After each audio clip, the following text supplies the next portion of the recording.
চল জেন্টস শপে যাব, একটা টি শার্ট নিব। আমার জন্য নিবি? হ, আমাকে পাগলা কুকুর পাইছে তো। আসলে তোরে পাগলা কুকুরে পাইছে? অন্তর, এটা কিন্তু বেশি হইতেছে। ও মা গো, টুরুলা। আচ্ছা চল। তারপর গেলাম টি শার্ট কিনতে, মানে তানিয়া কিনবে আর আমি দেখবো। কি কালার পছন্দ তানভীরের? আমি আর তানভীর প্রায় সেম কালার পছন্দ করি। বুঝছি, হাইরে চয়েস রে। তারপর তানিয়া ঘুরে ঘুরে দেখতে লাগলো আর কয়েকটা টি শার্ট নিয়ে আমার কাছে আসে। দেখ, এখান থেকে দুইটা সিলেক্ট করে দে। আমিও দুইটা টি শার্ট সিলেক্ট করে দেই আর সেও কিনে নেয়। চল, খিদা লাগছে, কিছু খাওয়াবি? চুপচাপ বাসায় গিয়ে খেয়ে নিস, এমনিও টাকা আছে কিনা জানি না। চুপ কিপটা, তোর জন্যই তো আমি শপিং মলে আসছি, আর তোর জন্যই তো শপিং করলাম। এখন কিপটামি করিস না, চল রেস্টুরেন্টে। আমি তো শপিং এ টাকা খরচ করলাম, তুই তো শুধু তানভীরের জন্য টি শার্ট নিলি। ওলে বাবারে, টাকা তোর একা যায় নাই, তোর শপিং এ আমি তানভীরের টাকাও আছে। আর এটা তো তোর জানের জন্য করতেছি আমরা। এখন কিপটামি না করে চল তো। বাবা গো, চল বুঝছি, 1 টাকাও বাসায় নিতে দিবি না। তারপর আমরা রেস্টুরেন্টে গেলাম, সেখানে গিয়ে আমরা বসে পড়লাম আর তখনই তানভীর ফোন দেয়। হ্যালো, কে? শপিং হয়েছে মামা, নাকি আরো বাকি আছে? শপিং শেষ, শুধু লাস্ট জিনিসটা আনলেই সব কমপ্লিট। সেটা আমি আনবো তো সময় মতো, তুই চিন্তা করিস না। আচ্ছা, তারিন কি চলে গেছে? হুম, তবে মামা, তোকে আর তানিয়াকে সন্দেহের নজরে দেখতেছে, বলতেছে তোর আর তানিয়ার মধ্যে নাকি কিছু চলতেছে। হ, তাও তার জন্যই। তো কি করিস? আমি কি করবো? যা করার তোর তানিয়া করতেছে, আমারে লুটতেছে রে মামা। আজ যদি তানিয়ার সাথে ব্রেকআপ করতি তাহলে এই দিন দেখতে হতো না আমার। সমস্যা নাই, তানভীর যদি আমাকে ছেড়ে দেয় আমিও তোর গলায় পড়বো আর কি।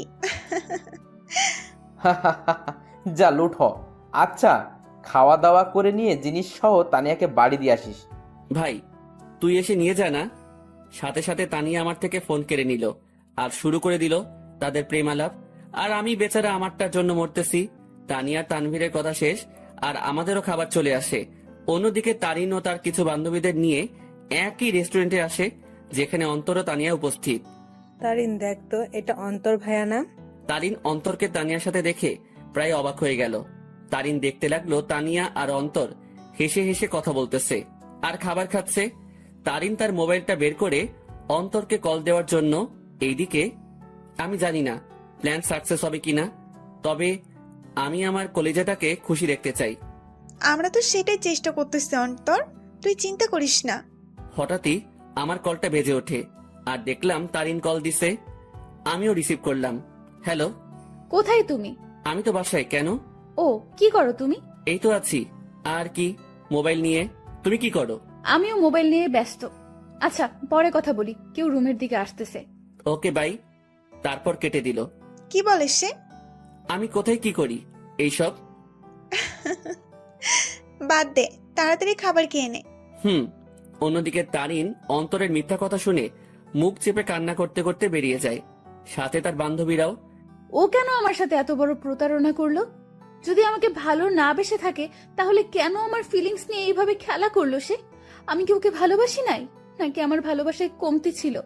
না, এর জবাব ওকে দিতেই হবে। তারিন কোনো মতে তার চোখের পানি ধরে রেখে বাড়ি চলে যায়। এইদিকে, ম্যাডাম চলেন, আজকে এমনিও অনেক কাজ আছে আমাদের। তারপর বিল মিটিয়ে তানিয়াদের বাড়ির দিকে চলে যাই। তবে তানিয়াদের পুরনো বাড়িতে যাই আমরা। তানিয়াদের পুরনো বাড়িতে আসার আগেই তানবীরকে কল দিয়ে আসতে বলে দেই, আর সে এখন উপস্থিত। সব নেওয়া হয়েছে তোর? হয়েছে, জাস্ট লাস্ট জিনিসটাই বাকি। মামা, তারিন কিন্তু তোর উপর সন্দেহ করতেছে। সে মনে করতেছে আমার কলিজার লগে তোর চলতেছে।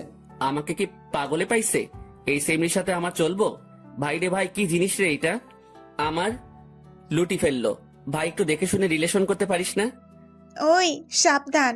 ঝগড়াঝাড়ি বাদ দে, আর এইগুলো আমাদের দিয়ে বাড়ি যা, আমরা কাজ শুরু করে দিব। ওকে, নে এইগুলো। আমি গেলাম। তারপর তাদের জিনিসপত্রগুলো দিয়ে আমিও বাড়ি চলে গেলাম। কই ছিলি তুই? আসিলাম আর কি, মেসেজ দিছিলাম না, দেখো নাই? দেখছি। যা রুমে, আমি তোর জন্য চা আনতেছি। এই না হলে আমার আম্মু আমার কতই না খেয়াল রাখে, আমাকে কতই না ভালোবাসে। খাওয়া দাওয়া বন্ধ কর। আমিও রুমে চলে গেলাম আর একটু ফ্রেশ হয়ে সেই খাটে লেটিয়ে পড়ি। আর আজকের পার্টির জন্য উত্তেজিত। আসলে প্রায় 1 সপ্তাহ আগ থেকে আজকের দিনের জন্য প্ল্যান করতেছি আমি। তানভীর ও তানিয়া, কারণ আজ আমার কলিজাটার জন্মদিন। তাই চিন্তা করলাম ওর জন্য সারপ্রাইজ বার্থডে পার্টি অ্যারেঞ্জ করে তারিনকে সারপ্রাইজ দিব। আমি শিওর তারিন আজকে সেই লেভেলে চমকেও যাবে, ও খুশিও হবে, কারণ আমি জানি তারিন আমাকে কতটা ভালোবাসে। আম্মু চা নিয়ে আসে, আসলে দুপুরে চা খাওয়ার অভ্যাস, তাও রং চা। কি রে, আজকে তোর চেহারায় অন্য কিছুই দেখতে পাচ্ছি আমি। কি ঘটিয়ে আসলি আবার? দূর, কই কি ঘটাইছি আমি? সত্যি করে বল, কি ঘটিয়ে আসলি তুই? তোর চেহারায় আজ অন্য কিছুই বলতেছে আমাকে। ধুর আম্মু, বললাম তো কিছুই ঘটাই নাই। যাও, কথাই বলবো না। বলিস না, আমি গেলাম, তুই তোর রং চা শেষ কর। তারপর আম্মু চলে যায়, আর আমিও রং চা শেষ করলাম। আর আজকে কি কি হবে সেটা নিয়ে ভাবতে লাগলাম। অন্যদিকে তারিন বালিশে মুখ গুজে কান্না করতে ব্যস্ত, কারণ সে অন্তরকে তানিয়ার সাথে রেস্টুরেন্টে দেখল। আর যখন সে অন্তরকে কল দেয় ও জিজ্ঞাসা করে, তখন অন্তর তাকে মিথ্যা বলে। সে অন্তরের এইসব নিয়ে ভাবতে লাগে আর চোখের পানি ফেলতে লাগে। সন্ধ্যাবেলা আমিও রেডি হয়ে নিলাম, দেখলাম তানিয়া কল দিছে। হ্যাঁ বল। কই তুই আসবি না? আমি না আসলে আমার তারিনকে কেক কে খাওয়াবে, ও লাগাবে? আচ্ছা, তানভীর কি গেছে কেক আনতে? তুই তাড়াতাড়ি আয়। বলেই কল কেটে দিল। আমিও মোবাইল আর ওয়ালেট নিয়ে বাসা থেকে বেরিয়ে পড়লাম। আমি চলে গেলাম সেই জায়গায়, সেখানে আমাদের বার্থডে পার্টি হবে, আর সেটা হলো তানিয়াদের পুরনো বাড়ি। আসলে তানিয়ার পরিবার আমাদের চিনে, আর তানিয়া ও তানভীরের বিয়েও ঠিক হয়ে আছে, কারণ তানিয়া ও তানভীরের বাসায় তাদের সম্পর্ক মেনে নেয়। আমিও দরজার কাছে গিয়ে নক দেই। কিরে, আসছিস? হ, আজকে সেই মজা হবে, আমি তো আর ওয়েট করতে পারতেছি না। ভেতরে চল তো। আমিও ভিতরে চলে যাই। অন্যদিকে তানিনের বান্ধবী নিশু দেখে অন্তর ও তানিয়ার কথাবার্তা শুনে অবাক হয়ে যায়। এটা আমি কি শুনলাম? অন্তর ভাইয়া তানিয়া আপুর সাথে উনি এত নিচু মানুষ তা আমার জানা ছিল না। আমি এখনই তারিনকে বলবো এই সব। নিশু তার মোবাইল বের করে আর তারিনকে কল দেয়। হ্যালো তারিন, শোন, কথা আছে। বলো। তারপর নিশু যা যা শোনে সব বলে। যা শুনে তারিন এবার রেগে যায়। আই জানোয়ারের বাচ্চা, আমি এবার ছাড়বো না, আমি এর শেষ দেখেই ছাড়বো। তুই সেইখানেই থাক, আমি এক্ষুনি আসতেছি। তারপর কল কেটে দেয় আর তারিনও রেগে ঘর থেকে বের হয় অন্তরকে সাহায্য করার জন্য। তারিন ও তার বান্ধবী নিশু মিলে ঘরের দরজায় গিয়ে কান পেতে শুনে। এইদিকে আমি আর তানিয়া মিলে হলরুমে যা যা করা বাকি ছিল তা করলাম। আমিও তাড়াহুড়ো করতে গিয়ে সেখানে থাকা সোফার টেবিলের উপরে একটা বোতল ছিল, সেটা ধাক্কা খেয়ে তানিয়ার গায়ে পড়ি। আউ! সরি। এত তাড়াহুড়ার কি আছে, আস্তে আস্তে কর। ওকে। অন্যদিকে তারিন তাদের কথাগুলো শুনে মুখ চেপে কান্না করতে লাগলো, আর নিশু প্রায় অবাক হয়ে গেল এই সব শুনে। অন্তর ভাইয়া এত নিচ আর নোংরা প্রজাতির মানুষ হবে তা কল্পনাও করতে পারি না আমি। কুত্তার বাচ্চা, জানোয়ার, নরপশু, তুই তো আজকে শেষ। তারপর তারিন জোরে জোরে দরজা নক করতে লাগে। এইদিকে মনে হয় ও চলে আসছে। ওরে আমার লজ্জাপতি, এত লজ্জা পাইস না। তোর লজ্জা দেখে না লজ্জাও ইনসাল্টেড ফিল করবে। কুত্তা, তোর সাথে কি এমন দুশ্মনী করলাম, কথায় কথায় ইনসাল্ট করিস? যা, দরজা খোল। আমিও গিয়ে দরজা খুললাম। দরজা খুলে থ হয়ে গেলাম, কারণ তারিন ও নিশু উপস্থিত। তোমরা? সাথে সাথে তারিন আমার কলার ধরে আমাকে ছুঁড়ে মারে ফ্লোরে। কুত্তার বাচ্চা, জানোয়ার, শয়তান, বেয়াদব, লম্পট, বখাটে প্লে বয়, আমার সাথে কি করে এসব করতে পারলি তুই? সাথে সাথে তারিন তার জুতা খুলে আর আমার গালে মারতে থাকে। জানিস আমি তোকে কতটাই না ভালোবাসছি, কিন্তু তুই যে এমন হবি কে জানতো? তারিন, কি করছিস তুই এইসব? চুপ, বেয়াদব নষ্টা মেয়ে, তুইও কম না। তোর আর তানভীরের বিয়ে ঠিক হয়ে থাকার পরেও তুই আমার বয়ফ্রেন্ডের সাথে ছি। আর তুই, তোকে কতই না ভালো ভাবছিলাম আমি, কিন্তু তুই তো আস্ত একটা লুচ্চা, বেয়াদব, লম্পট, মানে যত খারাপই বলি না কেন তার থেকেও নিচ তুই। আমি তারিনের অবস্থা দেখে অবাক হয়ে গেলাম, আর সে তো আমাকে তার পায়ের জুতো দিয়ে আমাকে মারলো। তার এই ব্যবহার দেখে আমার চোখ দিয়ে টপ টপে পানি পড়তে লাগে। আজ তারিন আমার সাথে এটা করতে পারলো? আমি কি এমন অপরাধ করলাম যার জন্য তারিন আমাকে এতগুলো কথা শোনালো আর জুতার বাড়িও দিল? তোর যদি রুম ডেট করার এত ইচ্ছা ছিল আমাকে বলতি, কিন্তু তুই কি না। এই লুচ্চা প্লে বয়, তোর কি একটুও মনে সংকোচ বোধ করে নাই? নিজেই নিজের বেস্ট ফ্রেন্ডের হবু বউয়ের সাথে তুই। আমার তো মন ভেঙে ফেললি, কিন্তু কি করে নিজের বেস্ট ফ্রেন্ডকেও ধোকা দিলি তুই? বলেই তারিন আমাকে জুতা দিয়ে মারতে লাগলো। ভাইয়া, আপনি এত নিচু প্রজাতির মানুষ হবেন তা আমার জানা ছিল না। আপনি জানেন তারিন সবসময় আপনাকে নিয়ে কথা বলতো, সবসময় আপনাকে নিয়ে কতই না স্বপ্ন ছিল তার, কিন্তু আপনি কি না। সি ভাইয়া, আপনাকে দেখে আমার ঘৃণা হচ্ছে। তাদের কথাগুলো শুনে আমি চোখ দিয়ে পানি ফেলছিলাম। আজ তারিন আমাকে এইভাবে অপমান করলো। আমি তো কোনো অন্যায় করি নাই, তাহলে কি বলতেছে তারিন এইসব? সত্যি কলিজাটা ফেটে যাচ্ছে আমার। জানিস তোকে কি করা দরকার? তোকে জুতার মালা পরায় এলাকায় ঘুরানো দরকার। দাঁড়া, আমি পুলিশকে কল দিচ্ছি। আর তখনই তানভীর কেক নিয়ে উপস্থিত হয়। সে আমাকে এভাবে পড়ে থাকতে দেখে ও তারিনকে এখন এখানে দেখে অবাক হয়ে যায়। এই অন্তর, এইভাবে পড়ে আসিস কেন? আর তারিন এখন এখানে কি করতেছে? তানভীর, আমি তোকে আগেও বলেছি এই জানোয়ার ও তোর নষ্টা হবু বউয়ের মাঝে অনেক কিছু চলতেছে, কিন্তু তুই বিশ্বাস করিস নাই। কিন্তু দেখ, আমার সন্দেহ ঠিক সত্যিই হইছে। আজ আমিও নিশু মিলে হাতে নাতে ধরছি এই দুইটাকে। তারা এখানে তাদের কীর্তিকলাপে ব্যস্ত ছিল, আর আমাকেও তোকে ঠকাচ্ছিল তারা দুজন মিলে। তানভীর কথাটা শুনে অবাক হয়ে যায়, তবে তানভীর অবাক হয় তারিনের কথাগুলো শুনে। এই কি বললি তুই? অন্তর আর তানিয়ার মাঝে কি চলতেছে? দেখ তুই, তাদের দুইটাকেই তানিয়ার পুরনো বাড়িতে ধরছি আমরা। দেখ, পুরনো বাড়িতে এসে তারা তাদের প্রেম লীলা চালাচ্ছিল, কিন্তু আজ ধরা খেয়ে গেল দুই নষ্টা। সাথে সাথে তানভীর দিল তারিনকে কষে এক থাপ্পড় খেয়ে তারিন ফ্লোরে পড়ে যায়। দেখলাম তানভীর রেগে আছে। আমিও উঠে তানভীরকে ধরি। অন্তর, ছাড় আমাকে। এই মেয়ে কাকে কি বলতেছে? তারিন তানভীরের দিকে গাল হাত দিয়ে তাকিয়ে আছে, আর নিশো অবাক চোখে তানভীরের দিকে তাকিয়ে আছে। তানভীর আমার থেকে নিজেকে ছাড়াই নাই, আর তারিনের চুলের মুঠি ধরে দাঁড় করায়। এই, তুই কাকে কি বলছিস? আর কি বললি তুই? তারা এখানে এসে তাদের প্রেম লীলা চালাচ্ছিল, তাই না? আয় আমার সাথে তুই। তারিনের চুলের মুঠি ধরে হলরুম দেখাতে লাগে। এই দেখ, তারা আসলে কি করতেছিল। তোর জন্মদিন উদযাপন করার জন্য সে আজ থেকে 7 দিন আগে থেকেই তোকে খুশি করার জন্য আমাকে ও তানিয়াকে নিয়ে প্ল্যান করে। সে তোর হাসি মুখটা দেখার জন্য দেখ কি করছে। চারদিকে ভালো করে তাকিয়ে দেখো। তারিন ভালো করে দেখে পুরো হলরুম দেখে যা সম্পূর্ণভাবে সাজানো। সেখানে বেলুন, জরি কাগজ ও বিভিন্ন কাগজের কারুকার্য দিয়ে সাজানো। তারপর তানভীর তারিনের চুলের মুঠি ধরে বার্থডে অলবোর্ড দেখায়। কি, ওরা তো এখানে নষ্টামি করতে আসছে, তাহলে এই সব কোনো প্রয়োজন ছিল? উত্তর দে। তানভীর আবার তারিনকে চুলের মুঠি ধরে কেকের প্যাকেটের কাছে নিয়ে যায়। দাঁড়া, তাদের নষ্টমী আরও একটা নমুনা দেখায় বলেই সেই প্যাকেট খুলে দেখায়। দেখ, তাদের নষ্টামি উদযাপন করার জন্য বার্থডে কেক আনে, যেটা তো সুন্দর করে লেখা আছে হ্যাপি বার্থডে তারিন।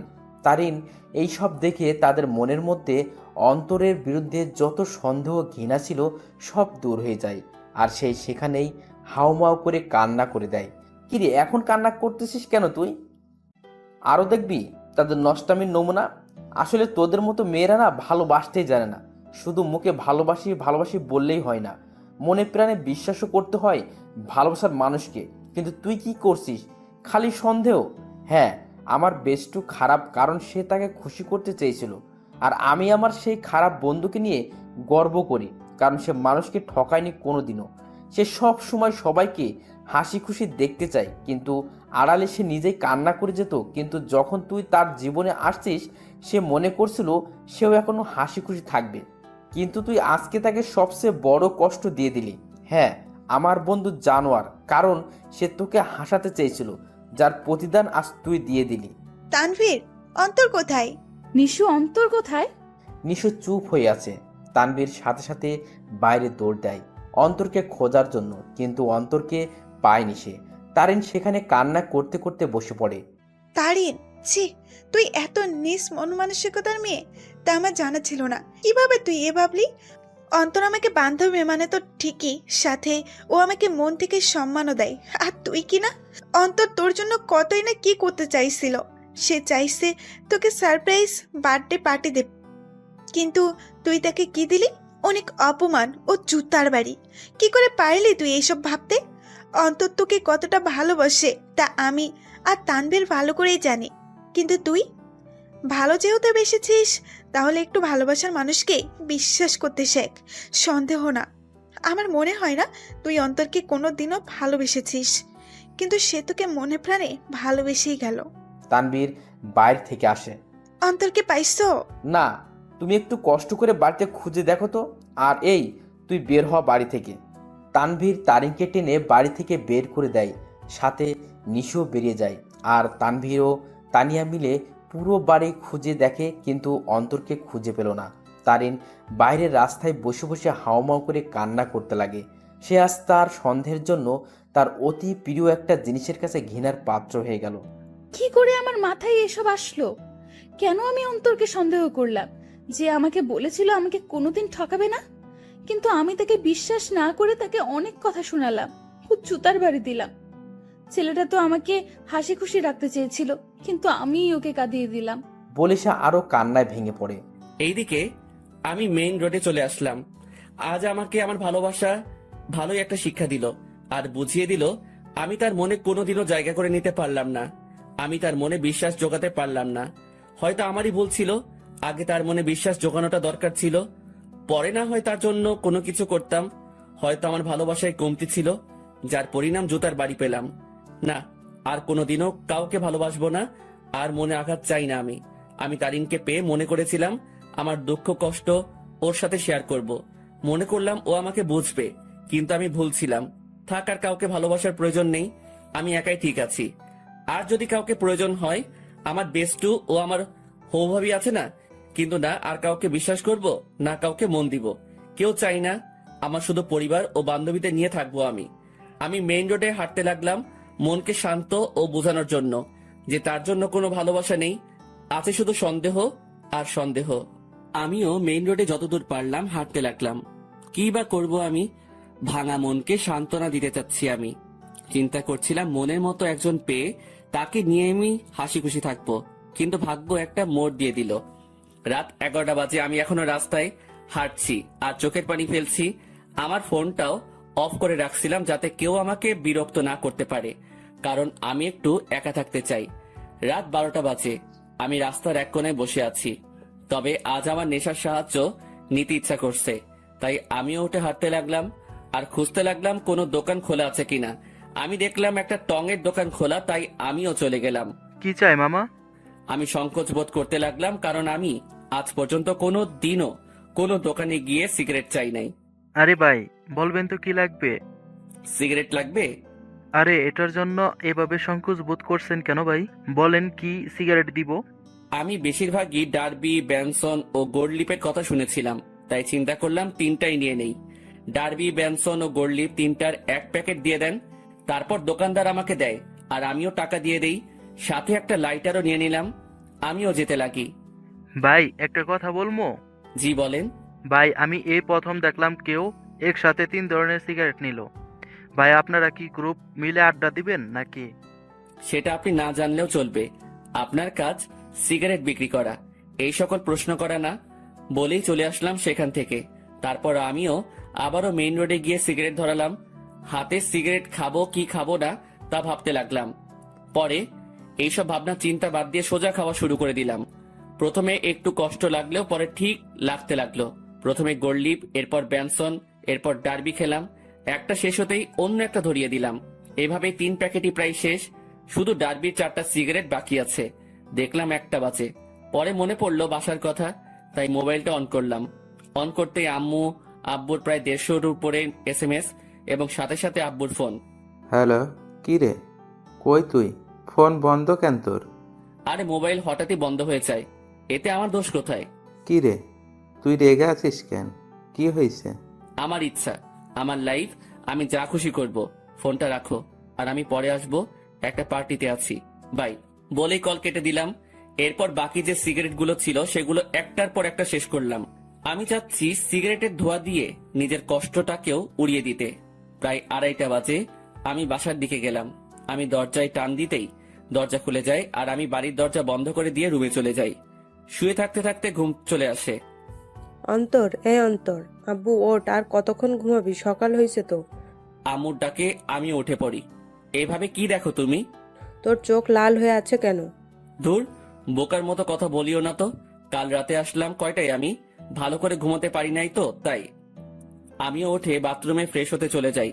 সেখানে আমি আয়নায় আমার চোখগুলো দেখতে লাগলাম। আসলে আমার চোখগুলো লাল হয়ে আছে, তবে একটু ভয়ঙ্কর লাগতেছে দেখতে। এখন আমার চোখগুলো দেখলে মনে হবে আমি কোনো এক নরপশু হিংস্র হয়ে আছি আর শিকার পেলে সোজা গিলে ফেলবো। আমি খেয়াল করলাম আমার গায়ের থেকে সিগারেটের গন্ধ আসতেছে, তাই পকেটে যা যা ছিল সব বের করে এক সাইডে রেখে সেই অবস্থায় গোসল করে নিলাম। তারপর রুমে গিয়ে একটা টি শার্ট ও প্যান্ট নিয়ে আবার বাথরুমে চলে গেলাম আর চেঞ্জ করে নিলাম। এরপর আমি আমার রুমে আয়নার সামনে গেলাম। সেখানে গিয়ে নিজেকে দেখতে লাগলাম। একদিনে কিটাকে কি হয়ে গেলাম আমি। আমার চুলগুলো ভেজা অবস্থায় আছে, তাই সেগুলো নেমে আছে, আর চুলগুলো বড় হওয়ার কারণে চোখ বরাবর আসলো। তবে সেই অবস্থায় নিজেকে দেখলাম আর নিজেই প্রায় ভয় পেয়ে গেলাম, কারণ আমার চুল ও চোখের জন্য একটা কি বলবো ভাই, বাদ দেন। আমিও ডাইনিং রুমে চলে গেলাম। দেখলাম আব্বুও উপস্থিত। আমিও টেবিলে বসলাম। কি রে, কাল রাতে কই ছিলি? একটা ফ্রেন্ডের বাসায় বার্থডে পার্টিতে ছিলাম। আমাদের একটু বলে যাইতি, ভালো হইতো। আমাদের কি চিন্তা হয় না তোর জন্য? সাথে সাথে টেবিলের উপর থেকে একটা গ্লাস নিয়ে ফ্লোরে আছাড় মেরে ভেঙে ফেলি। আমাকে পাইছোটা কি তোমরা? আমি কি মেয়ে নাকি যে আমাকে নিয়ে চিন্তা হয়? যদি এতই চিন্তা হয় তাহলে কেন বাইরের দুনিয়া দেখাইছো আমাকে? ঘরে আটকায় রাখলেই হইতো। আমার অবস্থা দেখে আম্মু আব্বু দুজনেই নিস্তব্ধ হয়ে গেল, আর আমিও টেবিল থেকে উঠে সোজা রুমে চলে গেলাম। তখন মনে পড়লো ফোনের কথা। আমিও ফোনটা হাতে নিলাম। দেখলাম তারিনের নাম্বার থেকে অনেকগুলো মিসড কল। আমি ফোনটা খাটের উপরে ছুড়ে মারি। ফোন বাজতে লাগলো। দেখলাম আননোন নাম্বার থেকে কল আসছে। আমিও রিসিভ করলাম। হ্যালো, আসসালামু আলাইকুম, কে বলছেন? হ্যালো, কোথায় তুমি? কলেজে আসো নাই কেন? দেখো, দোহাই লাগে, একটিবার দেখা করো আমার সাথে। ওই আমাকে পাইছিস কি তুই? যখন ইচ্ছা কষ্ট দিবি, যখন ইচ্ছা পিরিত দেখাবি, তাই না? আর কোনো দিনও আমাকে কল দিবি না। তোর মতো ভালো মেয়ের সাথে আমার মতো লুচ্চা নষ্টা প্লে বয়ের কথা বলা উচিত না। রাখ ফোন, বলে কল কেটে দিলাম আর মোবাইলটা খাটে ছুড়ে ফেলি। লাগবে না কারো ভালোবাসা আমার, একাই ঠিক আছি আমি। অনেক কষ্ট দিয়ে এখন আলগা পিরিত দেখাইতে আসছে। না, এই সিমটাই ভেঙে ফেলবো আমি। না থাকবে সিম, না হবে কন্ট্রাক্ট। আমি মোবাইলটা হাতে নিয়ে তা খুলে সিম নিয়ে নেই আর সেটা ভেঙে ফেলি আর খাটে শুয়ে পড়ি, চোখটা বন্ধ করে। হঠাৎই কেউ একজন আমার মাথায় হাত বুলিয়ে দিতে লাগে। আমিও চোখ খুলে দেখি আম্মু মাথায় হাত বুলিয়ে দিচ্ছে। কি রে আব্বু, কি হয়েছে তোর? একটু বল তো আমাকে। কিছু হয় নাই আমার। আচ্ছা, দেখি আমি নাস্তা খাইয়ে দিই। আচ্ছা দাও। তারপর দেখলাম আম্মু নাস্তা নিয়েই আমার রুমে আসে আর প্লেট নিয়ে আমাকে খাওয়াই দিতে লাগে। আচ্ছা শোন, তোর নানু কল দিছিল, এক কাজ কর, তুই কয়েকদিন সেখান থেকে ঘুরে আয় না। আচ্ছা ঠিক আছে, যাব। ঠিক আছে, আজই চলে যা, তাহলে ভালো হবে। ঠিক আছে। আম্মু আমাকে নাস্তা খাওয়াই দিয়ে চলে যায় আর আমিও চিন্তা করলাম আমার উপর এমনিও অনেক কিছুই গেছে, তাই একটু রিফ্রেশমেন্টের প্রয়োজন, তাই যাওয়াই উচিত। আমিও আমার ব্যাগ গুছিয়ে নিলাম। দেখলাম সকাল 11টা বাজে। আমি ব্যাগ নিয়ে রুম থেকে বেরিয়ে পড়লাম। আম্মু আব্বুর থেকে বিদায় নিয়ে আমি চলে গেলাম বাস স্টেশনে। আমিও টিকিট কাউন্টারে যেতেই শক খেয়ে গেলাম। কি রে, এখন কোথায় যাস? আমি কি বলবো বুঝতে পারতেছি না, কারণ আমার সামনে তানভীর দাঁড়িয়ে আছে। শালা তুই তুই এখানে কি করতেছিস? শালা আমাকে একা করে কই যাচ্ছিস? আর ফোন বন্ধ কেন তোর? এমনি। এখন তুই এখানে কেন? আর কই যাচ্ছিস তুই? যাইতেছি আর কি, বেস্টুর নানার বাড়ি। মানে আমি তুই একই জায়গায় যাচ্ছে মামা। এবার কথা বলিস না, টিকিট নে। আমি আর কোনো কথা না বলে টিকিট নিতে গেলাম, কিন্তু প্রশ্ন হলো এই হারামি কি করে জানলো আমি যে এলাকা ছাড়তেছি? জি, 2টা টিকিট দেন তো জায়গার জন্য। নিয়ে নে, পরের বাস দেরি আছে। ঠিক আছে, দেন তাহলে। আমি 2টা টিকিট নিয়ে নিলাম, কিন্তু আমরা দুজন দু প্রান্তে বসতে হবে। আমরা বাসে উঠলাম। আমি শুধু একটা ব্যাগ নিয়ে আসলাম, যেটাতে কিছু জামা কাপড় ও আমার কিছু প্রয়োজনীয় জিনিস আছে। আমি আবার সিটে বসলাম। যাক ভালোই, আমাকে জানালার পাশ দেওয়া হয়েছে। এবার প্রকৃতি উপভোগ করতে করতে নানার বাড়ি যাওয়া যাবে। আমি দেখলাম তানভীর, আমি যে সারিতে বসলাম সে আমার বাম পাশে সারির আমার সিট বরাবর 3 সিট পর তার সিট। আমি সিটে বসে আছি আর বাস ছাড়ার অপেক্ষা করতেছি। আমি জানালা দিয়ে বাহিরে দেখতে লাগি। এক্সকিউজ মি, এটা আমার সিট, আমি কি এখানে বসতে পারি? আমি কথা শুনে সাথে সাথে তাকালাম। দেখলাম একটা কালো বোরকা পরা একটা মেয়ে এই কথা বলল। কোনটা আপনার সিট? জি, আপনার পাশের সিট আমার। আমি কি এখানে বসতে পারি? পড়ে গেলাম মুসিবতে। আমি কিনা সিট পেলাম, তাও একটা মেয়ের পাশের সিট। হয়তো অনেক ছেলে এই জিনিসটাকে তাদের জন্য সৌভাগ্য মনে করে, কিন্তু আমার জন্য এইসব দুর্ভাগ্য, কারণ আমি অন্য ছেলেগুলোর মতো মেয়ে পাগল না। তবে হ্যাঁ, একজনকে নিয়ে স্বপ্ন দেখেছিলাম, কিন্তু থাক, সে অতীতকে মনে না করাই ভালো। সেটা জাস্ট আমার জন্য একটা দুঃস্বপ্ন ছিল। এই যে মিস্টার, এখন কি বসতে দিবেন? আজব তো, আপনার সিট আপনি বসবেন, এটা নিয়ে তো মাথা খাওয়ার কি আছে? বসেন আপনার সিটে। তারপর মেয়েটা আমার পাশের সিটে বসে পড়ে। তবে আমার একটু আনইজি লাগতেছে। আমি তানভীরকে দেখতে লাগলাম। তানভীরের সাথেও একটা বোরকা পরা মেয়ে বসছে, আর সে তো পিড়িতিরে আলাপ করতে ব্যস্ত। আপু, একটা কথা বলি, কিছু মনে করিয়েন না। আপনি যদি আমার বন্ধুর সিটে গিয়ে বসতেন তাহলে একটু ভালো হতো। সরি, পারবো না। আমি আমার সিট ছাড়া অন্য কোথাও বসি না, এটা সম্ভব না। বাপরে বাপ, কি জিনিস রে ভাই! একটা ছেলের পাশে বসছে, আমি ছেলে হয়েও তার জন্য একটু সুবিধার জন্য কথা বললাম, আর সেই কিনা গাড়ি স্টার্ট করলো। গাড়ি চলতে লাগলো আপন শক্তিতে, আর আমিও জানালার বাহিরে তাকিয়ে প্রকৃতি উপভোগ করতে ব্যস্ত। আচ্ছা, যদি কিছু মনে না করেন, আমাকে কি জানালার সিটটা দিবেন? আমি এই দেওয়া নেওয়া বন্ধ করে দিছি। যেটা নিজের সেটাকে নিয়েই থাকি, আর আমার জানালার সিট পড়ছে, তাই আমি এখানে থাকবো। দিবেন না ভালো কথা, এত অ্যাটিটিউড দেখাচ্ছেন কেন? আমার অ্যাটিটিউড বেশি, তাই দেখাচ্ছি। নাও প্লিজ সাইলেন্ট। কিছুক্ষণ নীরবভাবে বসে বসে বাহিরের প্রকৃতি দেখতে লাগলাম, আর প্রকৃতির মাঝেও হারিয়ে যেতে লাগি। আর তখনই তারিনের মিষ্টি হাসিটি মনে চলে আসলো। সাথে সাথে আমি প্রকৃতি থেকে আমার মনোযোগ সরিয়ে নিলাম। কি হলো, শখ খেলেন নাকি? আমি কিছুই না বলে আমার পকেট থেকে মোবাইল আর ইয়ারফোনটা বের করে কানে লাগিয়ে দিলাম, আর গান শুনতে লাগলাম। কিছুক্ষণ গানের মধ্যে মগ্ন ছিলাম আমি, আর তখনই পাশ থেকে খোঁচা দেয়। সমস্যা কি? গান শুনছিলেন? না তো, ব্যাডমিন্টন খেলছিলাম। এত রাগ আর কি আছে? আপু, আপনার সমস্যাটা কি বলবেন? কোনো সমস্যা নেই। আচ্ছা, আপনি কি রোমান্টিক গান শুনছিলেন? বুঝছি। আপু, আসেন আপনি জানালার সিটে। মেয়েটাও খুশি হয়ে জানালার সিটে বসে, আর আমি পারতেছি না যে এখনই বাস থেকে নেমে যেতে। মেজাজটা খারাপ আগে থেকেই, আমার এখন আরো খারাপ করে দিল। আমি তানবীরকে দেখলাম, শালা মেয়ের সাথে পিড়িতির আলাপ করতেছে। হয়তো শালা ভুলেই গেছে তার বিয়েও ঠিক হয়ে আছে। আমি তানবীরকে ডাক দিলাম। তানবীর সিট থেকে আসে, কোনো মতে দাঁড়ায়। মেয়ে পেয়ে তো ভালোই কাজ চালাচ্ছিস, শালা ভুলে গেছিস তোর বিয়ে ঠিক হয়ে আছে? নাকি তানিয়ারে কল দিয়ে বলমু?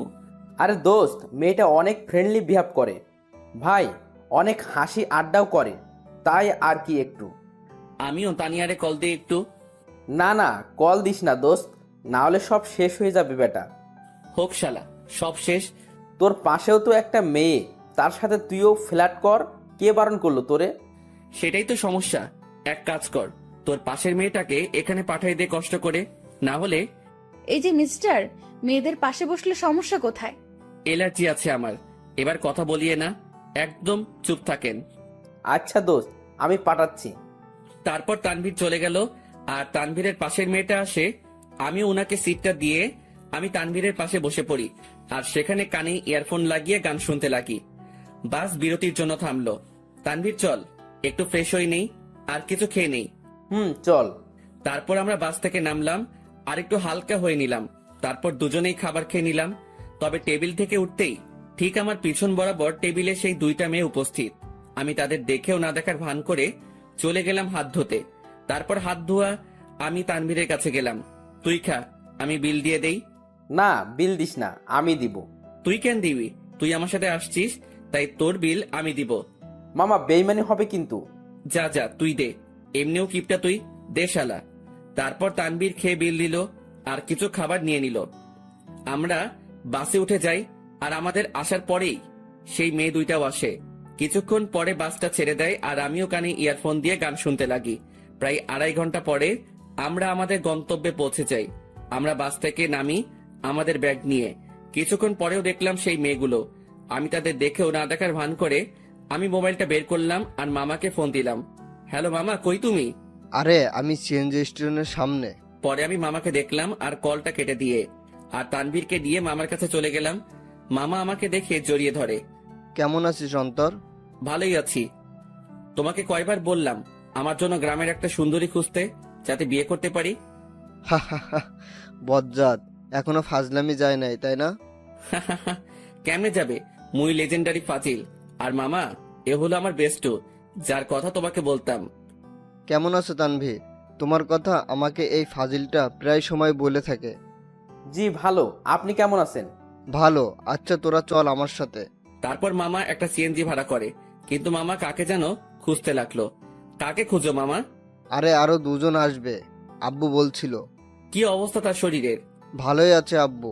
আর আব্বু বলছিল তার নাকি কোনো বন্ধুর 2টা নাতনিও আসবে, তাদেরও নিয়ে যেতে বলল। ও আচ্ছা। তার কিছুক্ষণ পর মামা কাকে দেখে যেন চলে যায় আমাদের সিএনজির কাছে রেখে। আর কিছুক্ষণ পরে মামার সাথে 2টা মেয়ে আসে। তাদের দেখে আমি অবাক হয়ে গেলাম, কারণ এরা হলো সেই মেয়েগুলো যেগুলো আমাদের সাথে বসেছিল। আমি অবাক চোখে দেখতে লাগলাম। তোরা ওঠ, আমি বাইকে যাই। মামা বাইক আনছো? কেন? মামা তুমি সিএনজি করে চলে যাও, আমি বাইক নিয়ে আসতেছি। ভুলেও না। প্লিজ মামা, অনেকদিন পরে বাইক পাইলাম। কাল চালাস। আর কিছু বললাম না, কারণ মামার সাথে কথা বাড়ায় লাভ নাই। আমি আর তানবীর সিএনজিতে উঠে পড়ি, আর পিছে সেই 2টা মেয়েই মজা করে বসে পড়ে। তারপর সিএনজি চলতে লাগে তার আপন গতিতে। আমিও গ্রামের পরিবেশ উপভোগ করতে করতে যেতে লাগি। মামা তার বাইক নিয়ে চলে যায়। আমরা আমার নানার বাড়ি পৌঁছে যাই। আমি দেখলাম নানা ভাই দরজায় দাঁড়ায় আছে। আমি নানা ভাইয়ের কাছে গেলাম আর নানা ভাইকে সালাম করলাম। নানা ভাই, কেমন আছিস? তারপর নানা ভাই আমাকে জড়িয়ে ধরে। আমি তো ভালোই আছি, তবে তোমার খবর জিজ্ঞাসা করবো না, কারণ তোমাকে দেখে পাওয়ারফুল মানুষ মনে হচ্ছে। কি মনে করিস? আমার অনেক শক্তি বলেই তো 80 বছরে বেঁচে আছি। কিন্তু নানা ভাই, আমি তো শুনছি ভালো মানুষ তাড়াতাড়ি মরে, আর শয়তান নাকি অনেক বছর বাঁচে। চুপ বেটা, ভিতরে যা। আমারে ধমকায় লাভ নাই নানা ভাই। তারপর তানভীরকে আমার কাছে ডাক দিলাম। নানা ভাই, আমার বন্ধু তানভীর, ও আমার সাথে আসছে। আসসালামু আলাইকুম। ওয়ালাইকুম আসসালাম। আমার বজ্জাত নাতিটা আমাকে নানা ভাইকে ডাকে, তুমিও আমাকে নানা ভাই ডাকতে পারো। জি আচ্ছা। মানিক, অন্তর তোর বন্ধুকে তাদের রুম দেখিয়ে দে। আচ্ছা আব্বু, তোরা আয় আমার সাথে। আমরা দুজন মামার সাথে যেতে লাগি। আসলে নানাদের বাড়িটা বলতে গেলে বড় একতলা বিল্ডিং, যেটা একটু বড় করে বানানো হয়। মামা আমাদের একটা রুমে নিয়ে যায়। এটা তোদের রুম। আর তানভীর, তুমি আমাকে মামা ডাকতে পারো, অন্তর যেমনটা ডাকে আর কি। মামা না, এখন থেকে মামু ডাক মনে। আস্তে আস্তে শুরু করে দিলে। দাঁড়া, তোরে বিয়েটা করায়ে দিয়ে তোর বউয়ের হাতে তোরে শায়েস্তা করবো আমি। আগে নিজের গদি সামলাও। লাস্ট টাইম মামিকে দিয়ে কি করছিলাম মনে আছে নাকি? এবার আগের বারের থেকেও ডাবল হবে। তোরা ফ্রেশ হয়ে হলরুমে আয়, আমি গেলাম। কিরে ভাই, তুই তোর মামার থ্রেট দেশ? আরে বেটা, আসলে আমাদের পরিবারটা একদম ফ্রেন্ডলি, তাই সবার সাথে হাসি মজা করেই থাকি। তোর মতো আমি একটা পরিবার পাইলে হইতো। আমার পরিবার মানে তোরও পরিবার বেটা। এখন কথা না বলে ফ্রেশ হয়ে নে। তারপর তানভীর ফ্রেশ হয়ে নিল। এরপর আমিও ফ্রেশ হয়ে নেই, আর দুজনেই হল রুমে যাই। সেখানে আমার মামাতো ভাই শান্ত বসে বসে মামা ও নানা ভাইয়ের সাথে কথা বলতেছে। কিরে শান্ত, কি অবস্থা তোর? শান্ত আমাকে দেখে আমার কাছে চলে আসে। সে 9-এ পড়ে। অন্তর ভাইয়া, কি খবর তোমার? কেমন আছো? ভালো আছি, কিন্তু তোর থেকে আমি এটা আশা করিনি। আমি আবার কি করলাম? তুই নাকি গোপনে বিয়ে করে ফেলছিস। দূর ভাইয়া, কি বলো এইসব তুমি? আমার কথা একটু ভাবলি না? আমি তোর থেকে কত বড়, অথচ বিয়ের দিক দিয়ে ছোট বানাই দিলি। কেমনে পারলি এটা করতে তুই? তোর তো বলছিলাম আমার জন্য মেয়ে খুঁজতে, আর তুই কি না, কাজটা ভালো করিস নাই তুই। দূর ভাইয়া, কে বলেছে তোমারে আমি বিয়ে করছি? আমার বিয়ের বয়স হয়েছে নাকি? আজকালকার পোলাপানগুলো বিশ্বাস নাই, বড় ভাইরে রেখে তারাই গোপনে কাজ সেরে ফেলে। আল্লাহ কোন যুগে আনলা তুমি আমারে। তোদের কথাবার্তা শেষ হলে নাস্তা কর। ও মামি, তোমার জামাই আমাকে বাস স্টেশনে মারছে। নাউজুবিল্লাহ, কিরে বেটা, আমি তোরে কই মারলাম? এই, তুমি অন্তরের গায়ে হাত দিছো? অন্তর আসতে না আসতেই কি মামারে এভাবে মারবি নাকি? তোর জ্বালায় আর বাঁচমু না আমি। আব্বুরে আগেই বলছিলাম এই শয়তানটা যদি আসে আগেই আমাকে বলে দিতে, যাতে বনবাসে ভাগতে পারে। মামার কথা শুনে সবাই হেসে দিল। নানা ভাই, নানু কই? কি আমার উপর ডাক নাকি নানু? তার আদরের ছেলেরে কষ্ট দিবি, আর সেই মনে হয় তোরে এমনি এমনি ছাড়ি দিব? কিছু মনে হয় বলতে হবে। তো নানু তার রুমে, আসলে শরীর একটু অসুস্থ তো, তাই রুম থেকে কম বের হয়। আচ্ছা, তাহলে আমি দেখা করে আসি। তারপর আমি নানু রুমের দিকে যেতে লাগি। নানু রুমের দিকে যেতেই আমি কিছু কথাবার্তা শুনতে পেলাম। নানু, আমি অনেক বড় ভুল করে ফেলেছি নানু। এখন ও আমাকে দুই চোখেই দেখতে পারে না। তুমি চিন্তা করিও না, আমাকে নানু ডাকছো না, আমি সব সামলে নিব, তুমি কান্না থামাও। আমি বুঝতে পারলাম নানু রুমে অন্য কোনো মহিলা বা মেয়ে আছে। তবুও এটা ফ্যাক্ট না আমার জন্য। আমি যেহেতু আসছি তাই দেখা করবই, কারণ নানু আমাকে ইগনোর করবে না। তার কাছে আমি আগে, বাকি সবাই পরে। নানু, দরজা খুলে যায়। আর দেখলাম নানু দরজা খুলে নানু আমাকে জড়িয়ে ধরে। কেমন আছো নানু? ভালো। তুই কেমন আছিস? আমি তো ভালোই। আয় ভিতরে আয়। আমি নানুর সাথে ভিতরে গেলাম। আমি ভিতরে যেতেই দেখলাম আমাদের সাথে বোরকা পরা যে দুইটা মেয়ে আসছিল তারা রুমে উপস্থিত। নানু ভাই, বয় তুই। বোরকা পরা দুটো মেয়ে বলল, আচ্ছা নানু, আমরা যাই, পরে কথা বলবো আপনার সাথে। ঠিক আছে, যাও। আর চিন্তা করিও না, আমি সামলে নেব। কান্না করিও না, কেমন? তারপর রুমে থাকা দুইটা মেয়েই চলে যায়। নানু মেয়েগুলোকে আর কান্নাকাটি করতেছিল কেন? আর বলিস না, একটু পারিবারিক সমস্যা, তাই আর কি। তো নানু ভাই, অবশেষে তোকে দেখলাম আমি। এবার শান্তিতেই মরতে পারবো আমি। নানু, কি উল্টাপাল্টা কথা বলো তুমি? এই সব বলা বাদ দাও তো। আচ্ছা নানু ভাই, বাদ দিলাম। এখন এটা বল, কেমন আছিস? আমি তো ভালোই আছি। তা তো দেখতেই পারতেছি, মনে অনেক কষ্ট নিয়ে সকলের সামনে ভালো আছিস দেখছি। মানে? কিছু না, বাদ দে। আমি নানুর সাথে নানুর রুমেই অনেকক্ষণ যাবত কথা বলি। অন্তর, একটা কথা শোন। জি নানু, বলো। মানুষ মাত্রই ভুল, তাই ভুল করবে, তাই বলে তাকে ক্ষমা করে দেওয়াই ভালো। কথাটা ঠিক বুঝলাম না নানু। আচ্ছা থাক, যা, রাত হইছে, খাবার খেয়ে নে। তুমি খাবা না?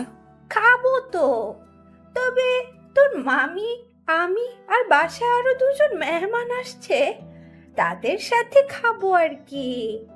আচ্ছা ঠিক আছে। তারপর আমি নানুর রুম থেকে চলে যাই আর হল রুমে যাই।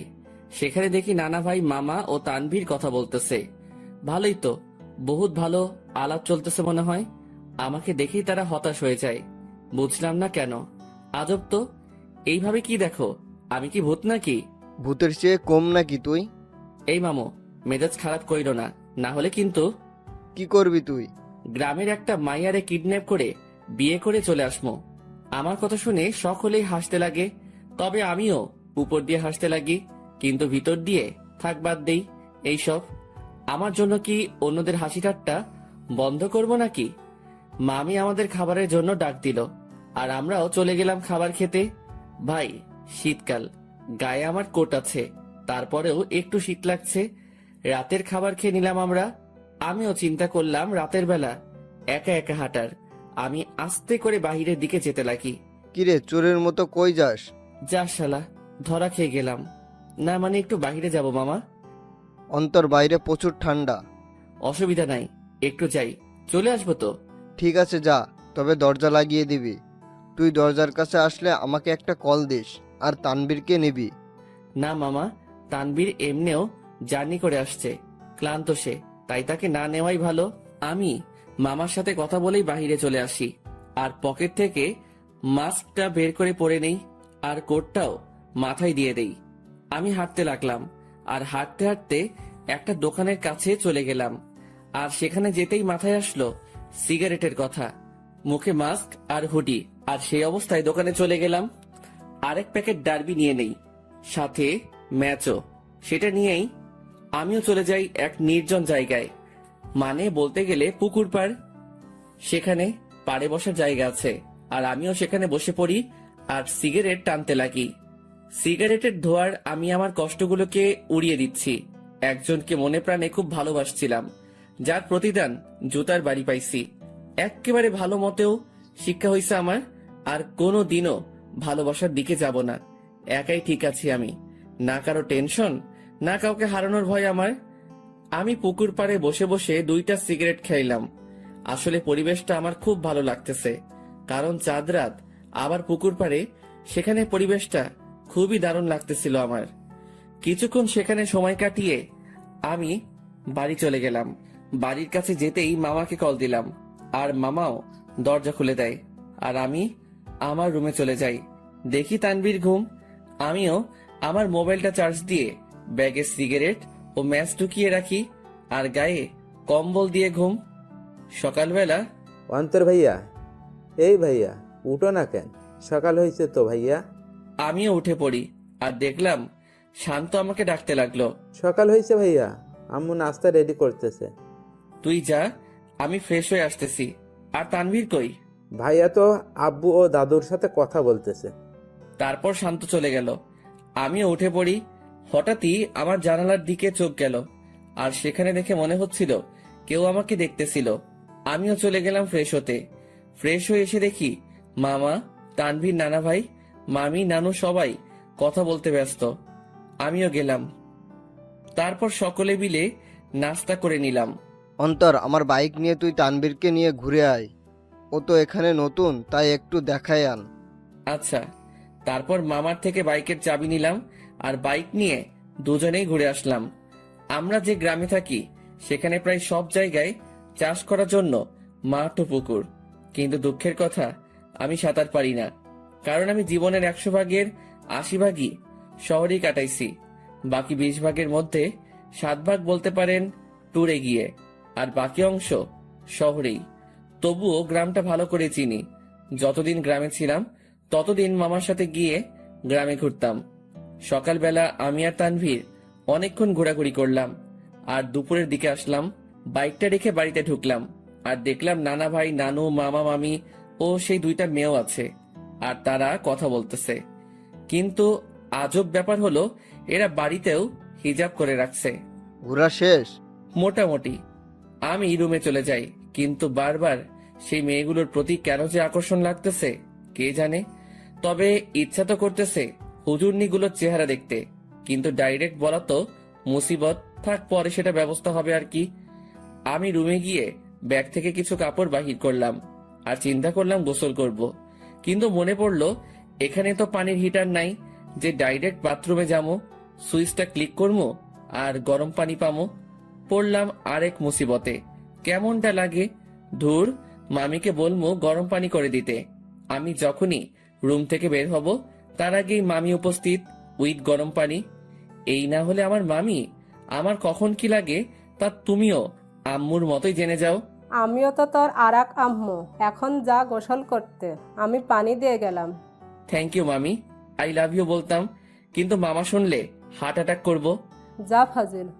মামি চলে গেল, আর আমিও মনের সুখে লুঙ্গি আর তোয়ালে নিয়ে চলে গেলাম গোসল করতে। গোসল শেষ করতেই আমিও রুমে আসলাম। লুঙ্গি পরা আছে, বলা যায় না কখন কোথায় খুলে যায়। জীবনে 2টা কখন কোথায় খুলবে তা কেউ বলতে পারে না। 1 হলো কপাল, 2 হলো লুঙ্গি। আমার মনে হলো কেউ আমাকে দেখতেছে। আমিও জানালার দিকে তাকালাম, কিন্তু কেউ নাই।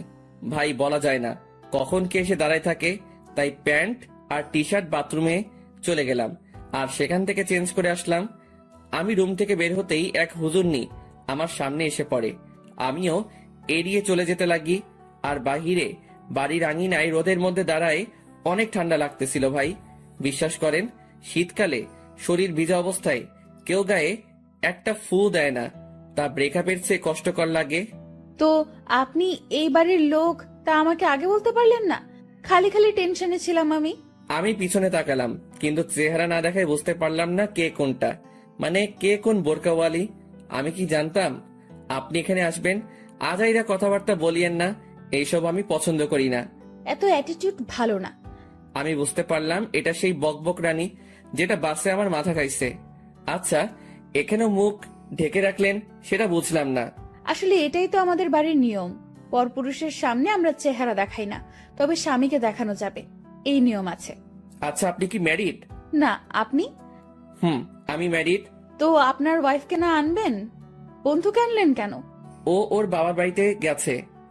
তবে একটা জিনিস আমি খেয়াল করলাম, মেয়েটা এমন ভাবে কথা বলতেছে মনে হয় সে আমার সম্পর্কে জানে, ও আমাকে চিনে। তাছাড়াও তার ভয়েসটা একটু একটু মাথা খাচ্ছে আমার। আচ্ছা, আপনি থাকেন কোথায়? সরি, বলা যাবে না। আচ্ছা, লাগবে না। আমি খেয়াল করলাম মেয়েটা আমার সাথে কথা বলতেছে, তো ঠিকই, মানে তার কথার মধ্যে আমি অন্য একরকম কিছু পাচ্ছি। মামি আসে আর আমাদের খাবারের জন্য ডাক দেয়। আমিও চলে যাই। সেখানে দেখি মামা, তানভীর, নানা ভাই উপস্থিত ও তারা বসে বসে কথা বলতেছে। কিসের এত আলাপ তোমাদের? মনে হয় কোনো বড় ধরনের গন্ডগোল পাকানোর প্ল্যান চলতেছে তোমাদের। বিয়ের? কি? কার বিয়ে? কখন? কোথায়? কোন টাইমে? দাওয়াত দিছে তো? আমি কিন্তু যাবো। শালা তোর অভ্যাস চেঞ্জ হইল না। আরে বেটা, ফ্রি খাবার কেমনে মিস করবো বেটা? ও মামা, বলো না কার বিয়ে? আমি বিরিয়ানির চান্স মিস করতে চাচ্ছি না। তোর বিয়ে? কি? এবার খা নিজের বিয়ের বিরিয়ানি। মেজাজটা এখন 440 হয়ে গেল কিন্তু। আরে তোরা থাম তো।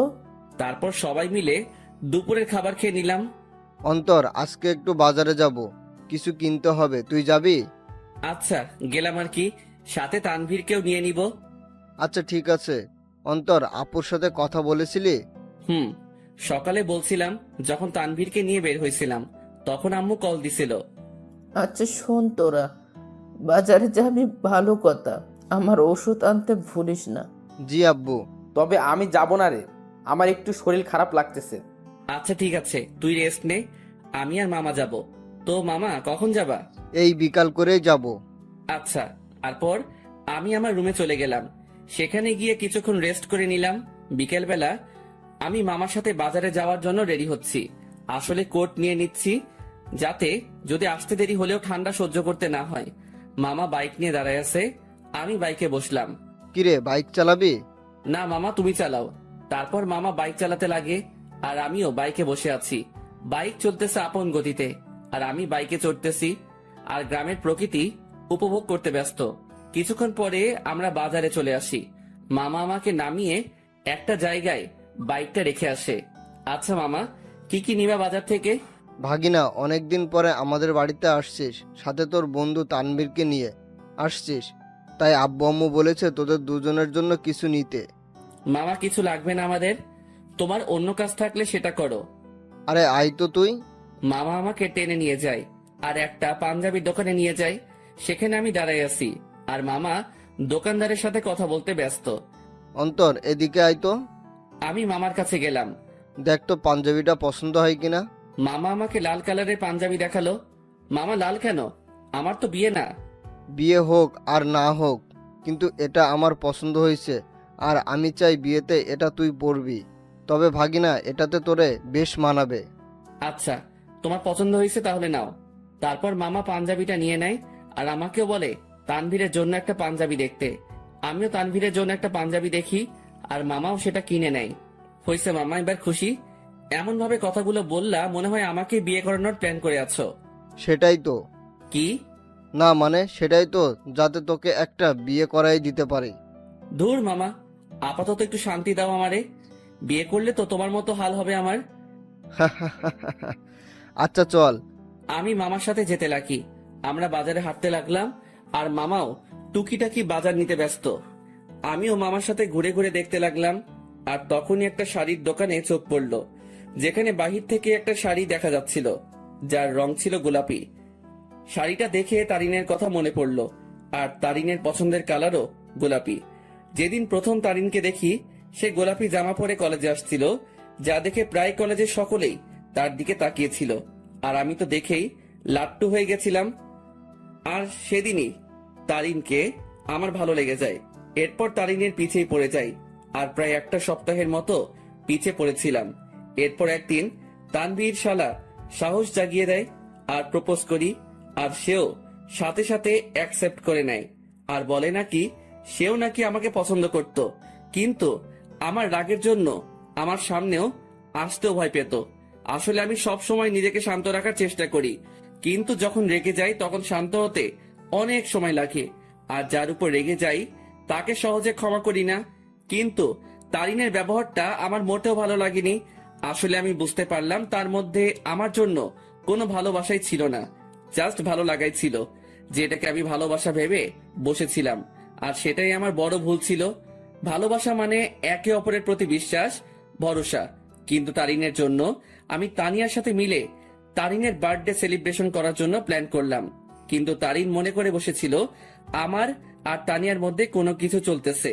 যদি তারিন আমাকে বিন্দু মাত্র বিশ্বাস করত তাহলে সেটা কখনোই মাথায় আনতো না। কিন্তু তারিনের মনে ভালোবাসা ছিল না, তাই সে আমাকে তানিয়ার সাথে মিশতে দেখে সন্দেহ করতে লাগলো। আমি মনে করেছিলাম তারিনকে তার বার্থডে পার্টির সারপ্রাইজ দিব, কিন্তু সেই আমাকে বড় ধরনের সারপ্রাইজ দিয়ে বসে আছে। তার জন্য আমি একটা সপ্তাহ শান্তিতে ঘুমাতে পারি নাই, কারণ আমি তারিনের জন্য তার পছন্দের জিনিসগুলো কিনতে আনতে ব্যস্ত। কারণ আমি তারিনকে খুশি দেখতে চাই। তার জন্য এত কিছুই করে শেষমেশ জুতার বাড়ি ও মিথ্যা অপবাদ পেলাম। সে না জেনেই আমাকে এভাবে আঘাত করলো। যদি তার মনে আমার জন্য বিন্দুমাত্র ভালোবাসা থাকতো তাহলে সে আমাকে সন্দেহ না করে আমার প্রতি বিশ্বাস রাখতো। কিন্তু সে থাক, যা হয়েছে ভালোই হয়েছে। আমিও উচিত শিক্ষা পেলাম আর বুঝতে পারলাম তারিন আমাকে কেমন ভালোবাসছিল। কিরে, কি ভাবছিস? কই কিছুই না। আচ্ছা, নানা ভাইয়ের ওষুধ নিছো? নিব, কিন্তু তোর চোখে পানি কেন? আরে চোখে বালি ঢুকছে, সেটার জন্য। আমার সাথে আয়। আমি মামার সাথে গেলাম আর মামা একটা কলের কাছে নিয়ে যায় আর আমিও মুখ ধুয়ে নেই। আসলে তারিনের কথা মনে করতে করতে ওই দিনের ঘটনাটাও মনে পড়ে গেল আমার, তাই চোখেও পানি চলে আসে। সেদিন তারিন আমাকে যেভাবে মারলো আমি বুঝতে পারলাম সে কতটা ঘৃণা করে আমাকে। সে সত্যি না জেনেই আমাকে আঘাত করলো, যা থেকে বোঝা যায় তারিনের ভালোবাসা কত দূর। চল বাড়ি যাব, বাজার শেষ। নানা ভাইয়ের ওষুধ নাও। মামা চলে গেল ওষুধ নিতে আর আমাকে বাজারের ব্যাগ ও পাঞ্জাবির প্যাকেটগুলো দিয়ে গেল। আমিও সেগুলো নিয়ে বাইকের কাছে চলে গেলাম। আজ তারিনের কথা মনে পড়তে লাগলো, কিন্তু তাকে এখন আমি ঘৃণা করি। তার ভালোবাসার রূপ দেখলাম ভালো করেই। জানি না কোথায় আছে সে, কি করতেছে। দূর, এর কথা কেন ভাবতে লাগলাম? সে যেখানে থাক ভালো থাক, মোট কথা আমার থেকে দূরে থাকলেই ভালো। আমার আশেপাশেও যাতে এই মেয়েটাকে যেন না দেখি আমি। মামা ওষুধ নিয়ে আসে, তারপর মামা বাইক নেয় আর আমিও বসে পড়ি ব্যাগ নিয়ে। তারপর আমরা বাড়ি ফিরি। আমি ব্যাগগুলো ডাইনিং টেবিলে রেখে আমার রুমে চলে যাই। সেখানে বসে বসে আমিও মোবাইল নিয়ে ব্যস্ত, কিন্তু তানভীর রুমে ছিল না। শালা ঠান্ডার মধ্যে গেল কই? কিছুক্ষণ পরে মামি আসে আর নাস্তার জন্য যেতে বলে। আমিও মোবাইল চার্জে লাগিয়ে নাস্তা করতে চলে যাই। দেখলাম তানভীর উপস্থিত আর সে মামা ও নানা ভাইয়ের সাথে কথা বলতেছে। কিরে তানভীর, কই ছিলি তুই? আরে এমনি একটু বের হলাম আর কি। তারপর নাস্তা করি আর রুমে চলে যাই। সেখানে তানভীরও আসে। তোর নাম্বার বন্ধ কেন? কি বলিস, নাম্বার বন্ধ? কোনটা? কেন, শেষে 86 ওইটা? ও ওইটা? ওইটা তো নষ্ট হয়ে গেছে। নষ্ট হইছে নাকি তুই নষ্ট করছিস? আমি করছি। কেন, তোর কাছে আমার শেষে 68 ওয়ালা নাম্বারটা নাই? আছে তো। সেটাতে কল দিলে পাবি। আচ্ছা, তানিয়ার সাথে কথা হয়েছে তোর? আরে আরেকটু আগেও তো কথা বলে আসলাম তার সাথে। কি? আরে ফোনে কথা বললাম আর কি। তুই কি মনে করছিস তানিয়া এখানে আর আমিও তার সাথে ঘুরে ঘুরে কথা বলতেছি? আমি তো এটা মনে করি নাই। তুই এই কথাটা বললি কেন? আরে শালা, তুই তো এটাও ভাবতে পারিস, তাই আগে বলে দিলাম আর কি। আচ্ছা বাদ দে। আর শোন, তানিয়াকে আমার পক্ষ থেকে সরি বলে দিস ওই দিনের ঘটনার জন্য। আরে বেটা বলতে হবে না, আমি সামলে নিছি ব্যাপারটা। তারপর তানভীরের সাথে রাতে খাবারের আগ পর্যন্ত আড্ডা দেই। তারপর মামা এসে আমাদের খাবারের জন্য ডাকে আর আমরাও খাবার খেয়ে নেই। এরপর রাতে আম্মু আব্বুর সাথে কথা বলে নিলাম আর মোবাইলে সকাল ভোরের জন্য অ্যালার্ম দিলাম, যাতে সকালে উঠে নামাজ পড়ে গ্রামের শীতকালে সকালের দৃশ্য উপভোগ করতে পারি। এরপর দিলাম ঘুম। সকাল ভোরে আমার অ্যালার্ম বেজে ওঠে আর আমিও উঠে পড়ি। আমার অ্যালার্ম শুনে তানভীর কিছুটা নড়ে ওঠে। আমিও অ্যালার্মটা বন্ধ করে দেই আর শালা আবার ঘুম। আমিও ফ্রেশ হয়ে নেই আর বাসার থেকে উজু করে নেই। এরপর দরজা খুলে আমিও চলে গেলাম মসজিদে ফজরের নামাজের জন্য। মসজিদে নামাজ শেষ করে এবার বেরিয়ে পড়লাম ঘোরার জন্য। চারিদিকে কুয়াশায় ঘেরা, সামনে কি আছে কেউ দেখতে পারবে না। আর গ্রামের পরিবেশে এটা একটা অসাধারণ ও মুগ্ধকর মুহূর্ত। তবে এটাই না, এখন সবচেয়ে আকর্ষণীয় জিনিস দেখার বাকি, যেটা প্রায় অনেকে দেখতে গ্রামে আসে। আর সেটা হলো শীতকালে সকাল ভোরে সূর্যোদয়। ভাগ্যিস আমি কোট শু পরে বের হইছি, না হলে এমনিও ঠিক না জমে কুলফি হয়ে যাইতাম। আমি হাঁটতে লাগি আর কিছু স্বপ্ন দেখছিলাম, সেইগুলো ভাবতে লাগি। একদিন এক শীতের সকালে তাকে নিয়ে হাঁটবো, একটা চাদরকে দুজনে ভাগাভাগি করে নিয়ে পড়বো, একে অপরকে ধরে সেই কুয়াশা ভরা রাস্তায় একে অপরকে নিয়েই মগ্ন থেকে হেঁটে যাব। তাকে নিয়ে শীতের সকালে সূর্যোদয় দেখবো আর সকালবেলা দুজনে ঠান্ডা ঠান্ডা খেজুরের রস খাবো। হয়তো এটা কোনোদিনও পূরণ হবে না, স্বপ্নই থেকে যাবে। থাক, কেউ লাগবে না আমার। আমার লাইফ আমি একাই এনজয় করব। তার ভালোবাসার কোনো প্রয়োজন নেই আমার। তার ভালোবাসার নমুনা দেখলাম ভালো করেই। যার মধ্যে আমার জন্য বিন্দুমাত্র বিশ্বাস নেই, সে কি করে আমাকে ভালোবাসবে? ভালোবাসার মধ্যে বিশ্বাসের অবদান বেশি, কারণ একে অপরের প্রতি বিশ্বাসী ভালোবাসাকে আরো বাড়িয়ে তোলে। সূর্যোদয় শুরু হয় আর আমিও রাস্তায় দাঁড়িয়ে দেখতে লাগি। পকেটে হাত দেওয়া অবস্থায় সেই মুগ্ধকর দৃশ্য দেখতে ব্যস্ত আমি। সূর্যোদয় শেষ আর কুয়াশাও আস্তে আস্তে দেখা যেতে লাগে আর শেষ হতে লাগে। তাই আমিও চিন্তা করলাম, শীতের সকাল, দেখি যদি কোনো চায়ের দোকান পাই তাহলে 1 কাপ গরম চা খাওয়া যায়। আমিও হাঁটতে লাগি আর ভাগ্যক্রমে একটা চায়ের দোকানও পেয়ে গেলাম। আমিও সেখানে যাই। 1 কাপ চা দেন তো। জি দিচ্ছি, বসেন। আমি বসে আছি আর পকেটে হাত, কারণ হাত প্রায় ঠান্ডা হয়ে আসছে। এখন যদি তানভীরের পাশে থাকতো তাহলে আমার এই ঠান্ডা হাত তার পিঠে ঢুকাই দিতাম। প্রতি শীতেই শালারে এই চাকা দেই আমি। চা দিয়ে গেল আর আমিও পকেট থেকে হাত বের করে 2 হাত দিয়েই চায়ের গ্লাস ধরি। চায়ের গ্লাসের তাপ দিয়ে হাত গরম করতেছি আর একটু একটু চুমুক দিচ্ছি চায়ে। চা খাওয়া শেষ করলাম আর পকেট থেকে মানিব্যাগটা বের করে চায়ের বিল দিয়ে দিলাম আর সেখান থেকে চলে আসলাম। আমি বাড়ির দিকে যেতে লাগি।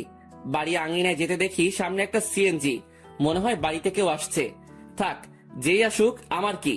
আমিও আস্তে করে বাড়িতে ঢুকে যাই আর নিজের রুমের দিকে চলে যাই। রুমে প্রবেশ করা মাত্রই আমার চোখ কপালে উঠে গেল। তোমরা? কি রে হারামজাদা, ভালোই তো মজা মাস্তিতে আসিস। জি হ্যাঁ, আমার রুমে আমার আম্মু আব্বু উপস্থিত আর তানভীরও ঘুম থেকে উঠে গেছে। তোমরা এখানে কেমনে? কালকে না তোমাদের সাথে কথা বললাম আমি? আমরা 11টার গাড়িতে উঠি আর এখানে চলে আসি। এখানে আসার কারণটা কি? তাও হঠাৎ করে চলে আসলা, ব্যাপারটা বুঝলাম না। আমার আম্মু আব্বুর বাড়ি আর আমি আসবো না, এটা কি ধরনের কথা? আসবে মানা কি করলো, কিন্তু হঠাৎই না বলে চলে আসলা, ব্যাপারটা আমাকে একটু চিন্তায় ফেলে দিল। চুপ হারামজাদা, এত চিন্তা করতে হবে না তোকে। তোর জন্য আমি তানভীরকে মারলাম। মানে? আর বলিস না দোস্ত, আমাকে তুই মনে করে আমি ঘুমানো অবস্থায় মাথায় দিল একটা। তুই শালা মাইরের যোগ্য। আম্মুর কাছে গিয়ে আম্মুকে জড়িয়ে ধরলাম। তো মাই আম্মা যান, একটু বলবেন আপনার চেহারা এত খুশি কেন? কারণ আমার আব্বু জানটাকে পেয়ে গেলাম যে। কেমন আছিস আব্বু? কোনো অসুবিধা হচ্ছে না তো? আর বলিও না আম্মু, রাতের বেলা মশারা আমার কিস নিতে নিতে আমার ইজ্জত আস্ত রাখে নাই। এখন বউকে কি বলবো সেটাই সমস্যা। আমার কথা শুনে আম্মু আব্বু হেসে দেয়, কিন্তু তানভীরের মুখে অন্য কিছু দেখতে পাচ্ছি। কিরে তানভীর, তোর কি হয়েছে আবার? কই কিছুই না, আমার ঠান্ডা লাগছে, আমি ঘুমাই। যা ঘুমা তুই। আমি আম্মু আব্বুকে নিয়ে হলরুমের দিকে গেলাম আর দেখলাম মামা নানা ভাই কথা বলতেছে। আপু, এটা কি আসলেই তোর ছেলে? কেন? তোরে কি করলো? আর বলিস না আপু, আসতে না আসতেই আমার জীবনের অর্ধেক আগেই টানা টানা করেছে, আর এখন বাকিটুকু করতেছে আর কি। এই মামা, মেজাজ গরম করিও না, না হলে যে একেবারে জায়গা বরাবর বাস দিমো। আল্লাহ কি দেখে তোরে বানাইছে বুঝি না, একবারে ফাজিল, এর বাপ তুই। আজ আছি তো তাই এসব বলতেছো, একদিন এই ফাজিলটা থাকবে না, সেদিন মিস করলেও লাভ হবে না মামু। প্রথম কথা, তুই ফাজিল না, শয়তানের নানা, আর শয়তান মরে না, বুঝছস? ওকে, দেখা যাবে। মামা ভাগিনার ঝগড়া শেষ হয়েছে? হয় নাই, আরো বাকি আছে। মামু, মেজাজটা কিন্তু 440 করছো। কোন সময় কোন অঘটন ঘটাই দেই আর তোমারে ফাঁসাই দিমো কিন্তু। কেন, কি করবি তুই? বেশি কিছু না, গ্রামে কোনো এক আন্টিকে টাকা দিয়ে ভাড়া করে আনবো। কেন, গ্রামের মহিলা এনে কি করবি? বেশি কিছু না, তারে বলবো তোমার জিএফ হিসেবে নিজেকে পরিচয় দিতে, বাকিটা মামি সামলাবে আর কি। কথাটা শুনে আব্বু আম্মু নানা ভাই হেসে দিল আর মামার মুখের রিয়াকশন দেখে আমার হাসি আসতেছে। মামা ফুল শক খেয়ে গেল। ওরে খোদারে, আমার জীবন শেষ করার জন্যই জন্মাইছে হারামজাদা বজ্জাত, কি জিনিস রে তুই? এই আপু, এটা কি আসলে তোর ছেলে? আমার সন্দেহ হচ্ছে, এটাকে মনে হয় ভুল করে নিয়ে নিচ্ছিস তুই। আম্মু আব্বু হাসতেছে কারণ তারা ভালো করে জানে মামা ভাগিনার কাণ্ড। এভাবে কিছুক্ষণ মজা করে রুমে চলে যাই। সকালে নাস্তার সময় আমরা সকলে একত্রে হই। আমি, আব্বু, মামা, নানা ভাই, শান্ত, তানভীর, আমরা সকলে নাস্তা করে নিলাম। অন্তর, তুই এমন কেন? আমি আবার কি করলাম? বাবা রে, তুই কি আমাদের কিছুই মনে করিস না? আরে কি হয়েছে, কান্না করতেছো কেন? সমস্যা কি একটু বলো তো? কি করলাম আমি? আমি আব্বুকে জড়িয়ে ধরলাম। যদি কোনো ভুল কিছু করে থাকি ক্ষমা করে দিও। আর ওই দিনের ব্যাপারটার জন্য সরি। আসলে মাথা ঠিক ছিল না, তাই কথা বলতে ইচ্ছে করতেছিল না। তাই রাগ করে টেবিল থেকে গ্লাস ফ্লোরে ছুঁড়ে মারি। আব্বু আমাকে খুব শক্ত করে জড়িয়ে ধরে। আমি বুঝতে পারলাম আব্বুর মনে কিছু একটা চলতেছে, কিন্তু কি তা বুঝতে পারতেছি না। আচ্ছা আব্বু, চলো একটু ঘুরে আসি দুজন মিলে। চল। আমি আব্বুকে নিয়ে গ্রামে ঘুরতে গেলাম আর দুপুর পর্যন্ত ঘুরলাম। এরপর বাসায় আসলাম। অন্তর, তুই সত্যি কি ভালো আছিস? তোর মনে কোনো কষ্ট নেই তো? আমাকে দেখে কি মনে হয় তোমার আমি কষ্টে আছি? কষ্টে থাকলে কেউ তিরিং বিরিং করে ঘুরে বেড়ায় নাকি? মজা মস্তি করে নাকি? আল্লাহর রহমতেই ভালো আছি আমি। তবে তোমার কেন মনে হচ্ছে আমি ভালো নেই? না, এমনি। আচ্ছা চল ভিতরে যাই। আমরা ভিতরে গেলাম। দুপুরের খাবার সময় আমরা সকলে মানে সকল ছেলে মানুষ একত্রে খাবার খেয়ে নিলাম। তারপর আর কি, অন্যান্য দিন যা করি সেটাই করে সন্ধ্যা পর্যন্ত পার করলাম। সন্ধ্যায় আমি মোবাইলটা চার্জে লাগিয়ে আসি নাস্তার জন্য। হল রুমে এসে দেখি সকলে কি নিয়ে আলোচনা করতে ব্যস্ত। আমিও গেলাম তাদের কাছে। আচ্ছা, আমি একটা জিনিস বুঝলাম না। আমি আর তানভীর যেদিন আসলাম সেদিন থেকেই তোমরা আমাকে ছাড়া বাকি সবাই আলোচনা সভা তৈরি করে আলোচনা করতে ব্যস্ত। এখন আজকে আব্বু আম্মু আসলো, আজকে আব্বুকে নিয়েও তোমরা শুরু করে দিলে। আসলে কি এমন আলোচনা করতেছো তোমরা? আমার কথাগুলো শুনে সবাই থমকে গেল। মনে হয় আমি তাদের কাছে তাদের জান চাইছি। কিছু না রে, এমনি আড্ডা চলতেছে আর কি। মামা, নানা ভাই তারা এতই ফ্রেন্ডলি যে তাদের সাথে আড্ডা দিতে হেব্বি মজা হয়। তুইও আয়। আমি তাদের কাছে গিয়ে আড্ডা দিতে ব্যস্ত, কিন্তু সকলের চেহারায় অন্য কিছু দেখতে পাচ্ছি আমি। তারা আমার থেকে কথা লুকাচ্ছে তা আমি শিওর, কিন্তু কি সেটা জানি না। তবে আমাকে জানতে হবে। সন্ধ্যায় সকলে নাস্তা করে নিলাম। আমি একটু বাইরে যাব। আচ্ছা যা, কিন্তু 9টার আগে বাসায় আসবে। আচ্ছা। তারপর আমি বাইরে গেলাম। কিছু দূর হাঁটতেই মনে পড়লো মোবাইলের কথা, যেটা আমি চার্জে দিয়ে আসছি। তাই আমিও আবার বাড়ির দিকে গেলাম। দরজা মুখোমুখি দেওয়া, আর আমি হলরুমে যেতেই দেখি সেখানে কেউ নেই। কিরে, আমি আসার আগ পর্যন্ত তো আব্বু, নানা ভাই, মামা, তানভীর এখানেই ছিল, তাহলে কই গেল? আমিও আমার রুমের দিকে যাই, আর চার্জ থেকে মোবাইলটা নিয়ে বেরিয়ে আসতেই নানুর রুম থেকে কথা বলার আওয়াজ পাই। আব্বু, আমি তানভীরের কাছ থেকেই সকল কথা শুনে তাকে তোমাদের কাছে পাঠালাম।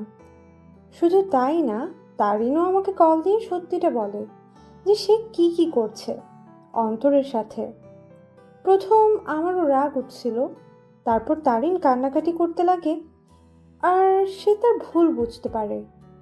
তোমাদেরও সবটুকু বললাম, অন্তরকে বুঝতে দিই নাই। আমরা তার কষ্ট সম্পর্কে অনেক আগেই জেনে গেছি। রেহেনা, মা শোন, আমাদের বুদ্ধিমতো অন্তরকে এখানে আনলাম আর আটকে রাখলাম। তাকে বুঝতেও দিই নাই যে আমরা এখানে তার বিয়ের ব্যবস্থা করছি। আমি কথাগুলো শুনে নিস্তব্ধ হয়ে গেলাম। খুব বড় ধরনের শখ খেলাম আমি। তার মানে আমাকে এই কারণে আম্মু নানার বাড়িতে পাঠাইছে। আমি কি বলবো বা করবো কিছুই বুঝতে পারলাম না। আমি মোবাইল নিয়ে আস্তে করে বাহিরে যাই, আর নানুর রুমের জানালা খোলা, সেটা দিয়ে আমি কোনো মতে নিজেকে আড়াল করে বাইরের থেকে তাদের দেখতে ও কথাগুলো শুনতে লাগি। এখানে আম্মু তারিনের কথা বলল, কিন্তু এখানে তারিন কোথা থেকে আসবে? আর তখনই দুইটা মেয়েকে দেখলাম। মেয়েগুলো আর কেউ না, সেই মেয়ে যেগুলো আমাদের সাথে আমাদের বাড়িতে আসছে। তাদের চেহারায় এখনো পর্দা করা, তবে তারা তাদের পর্দা খুলতে লাগে। তাদের পর্দা খোলা শেষ, কিন্তু আমি তাদের পিছনের অংশটুকুই দেখতে লাগলাম। এরপর তারা দুজনেই ঘুরতেই সেই লেভেলে শখ খেয়ে গেলাম আমি, কারণ আমি তাদের চেহারা দেখলাম। যে মেয়েটা আমার মাথা খাইছে সেটা আর কেউ না, তারিন। আর তার পাশের মেয়েটা হচ্ছে তানিয়া। কি ধোকা দিল রে দুইটাই! ভাইরে ভাই, কি জিনিস এরা! আমার আগেই সন্দেহ হয়েছিল এই দুইটার উপর, তবে চেহারা দেখার ইচ্ছা ছিল, কিন্তু দেখতে পারি নাই।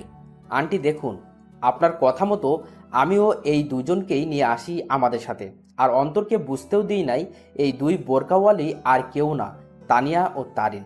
কিন্তু আন্টি, আপনি হয়তো এই মেয়েটাকে মাফ করতে পারেন, কিন্তু আমি কোনোদিনও মাফ করব না। এই মেয়েটা আমার বন্ধুটার মনে গুরুতরভাবে আঘাত করেছে, আর আমি চাই না এই মেয়েটা অন্তরের জীবনে আর আসুক। কিন্তু আপনার কথা রাখার জন্য আমি একে আমাদের সাথে নিয়ে আসি। শালা তানভীরও আমার সাথে 2 নাম্বারই করলো। সে আমাকে গোপনে হলেও তো আমাকে বলতে পারতো, কিন্তু শালাও বেইমানি করলো। তানভীর প্লিজ, আল্লাহর দোহাই লাগে, আমাকে মাফ করে দাও। আমি সত্যিই অজান্তে এমনটা করছি। আমি অন্তরকে হারাইতে চাই না, প্লিজ আমার অন্তরকে ফিরিয়ে দাও। কথা দিচ্ছি আর এমন হবে না, কোনো দিনও না। এই, তুমি এভাবে কথা বলতেছো কেন? তারিন তো তার ভুল বুঝতে পারছে, তাহলে কেন ওকে কথা শোনাচ্ছ তুমি? তুমি কি ভুলে গেছো এই মেয়েটা কি অপবাদ দিয়েছিল তোমাকে ও অন্তরকে? আর ভুলে গেলেও কিভাবে অন্তরকে জুতার বাড়ি দিচ্ছে? এই মেয়ে ক্ষমার যোগ্য না। তানভীর বাবা শোন, আমি জানি আমার ছেলেটার সাথে কি করলো তারিন, কিন্তু সে তো তার ভুল বুঝতে পারলো। আর আমি আমার ছেলেকে চিনি ভালো করে, সে নিশ্চয়ই তারিনকে ক্ষমা করে দিবে। কিন্তু আন্টি, আমার মনে হয় না অন্তর এই মেয়েটাকে ক্ষমা করবে। আমি অন্তরকে ভালো করে চিনি, কারণ অন্তরের সাথে কেউ শত্রুতামি করলেও অন্তর ক্ষমা করে দিতে পারে, কিন্তু এই মেয়েটা অন্তরের মন ভাঙছে। তাই তো বাবা, আমরা অন্তর ও তারিনের বিয়ের ব্যবস্থা করেছি, যাতে বিয়ের পর অন্তর তারিনকে বুঝতে পারে আর ক্ষমাও করে দেয়। আর এই জন্যই আগামীকালেই অন্তর ও তারিনের বিয়ে দিব আমরা সকলে মিলে। তানভীর, আমি অন্তরকে না পেয়ে মরেই যাব। দেখো তানভীর, আমি জানি আমি অনেক বড় ভুল করছি, কিন্তু বিশ্বাস করো অন্তরকে আমি নিজের থেকেও বেশি ভালোবাসি। তানভীর, আমি তোমার পায়ে পড়ি, একমাত্র তুই পারিস অন্তরকে আমার করে দিতে। এই মেয়ে দূরে থাক আমার থেকে। আর আন্টি আঙ্কেল যেহেতু আপনার অন্তরকে না জানিয়ে অন্তরের বিয়ের ব্যবস্থা করছেন, যদি অন্তর জানতে পারে যে আপনাদের প্ল্যানে আমি জড়িত, তাহলে অন্তর আমাকে কখনোই ক্ষমা করবে না। তাই আপনারাও কেউ বলিয়েন না যে আমি আপনাদের সাথে ছিলাম। কিন্তু তানভীর, আমি তো সত্যিটা জেনেই গেছি। আর কথা রইল বিয়ের, সেটা তখনই হবে যখন আমি এখানে থাকবো। তার আগেই আমি এখান থেকে কেটে পড়বো। ঠিক আছে বাবা, আমরা এটা বলবো না যে তুমি সব জানতে। আমরা ব্যাপারটা লুকাবো অন্তর থেকে। এবার আমার সামনে সকল সত্য চলে আসলো। বাহ, ভালোই তো প্ল্যান করছে। আর কি বললো তারিন? সে আমাকে ভালোবাসে, তাই না? আর ভালোবাসা লাগবে না, বিয়ে তো দূরে থাক, তার চেহারাও দেখতে আমি ইচ্ছুক নই। আমিও চলে গেলাম। কোনো মতে রাত 8টা পর্যন্ত বাইরে কাটালাম। আমি বাড়ি আসলাম আর দেখলাম তারা কথা বলতেছে। আমি তো এখন জেনেই গেছি তাদের কি নিয়ে আলোচনা হতো এতদিন। তারা আমার থেকে কথা লুকাইছে, এবার আমিও তাদের বুঝতে দিব না আমিও তাদের গোপন কথাটা জেনে গেছি। সকলে মিলে রাতের খাবারটা খেয়ে নিলাম। তবে আমি চুপচাপ ভাবে থাকি আর তাদের বুঝতে দেই না আমার মনে কি চলতেছে। আমি কারো সাথে কোনো কথা না বলে চলে যাই রুমে। কিরে, কি করিস? কিছু না। কিরে, এভাবে চুপচাপ আসিস কেন? আমার ঘুম আসতেছে। Bye, good night. আমি কম্বলটা গায়ের উপর দিয়ে শুয়ে পড়ি। রাত প্রায় 12টা বাজে। তানভীর ঘুমায়, কিন্তু আমি ঘুমাইনি, কারণ আমি চলে যাব এখান থেকে। কাউকে বলেও যাব না। আমিও উঠে আমার ব্যাগ গুছিয়ে নিয়ে রেডি হয়ে আস্তে করে ব্যাগ নিয়ে রুম থেকে বেরিয়ে পড়ি আর আস্তে করে দরজা খুলে বাসার বাইরে চলে যাই। আমাদের বাড়ি থেকে বাস স্টেশন প্রায় হেঁটে গেলে 15 মিনিটের রাস্তা, আর আমিও ব্যাগ নিয়ে হাঁটতে লাগি। বাস স্টেশন প্রায় হেঁটে গেলে 15 মিনিটের রাস্তা, আর আমিও ব্যাগ নিয়ে হাঁটতে লাগি। আমি কোনো মতে বাস স্টেশনে পৌঁছে যাই। সেখানে গিয়ে মামা তানভীরকে SMS করে দেই যে আমি চলে যাচ্ছি, আমার জন্য চিন্তা না করতে। ব্যাস, মেসেজ দিয়ে মোবাইলটা অফ করে দেই আর বাস স্টেশনে বসে আছি।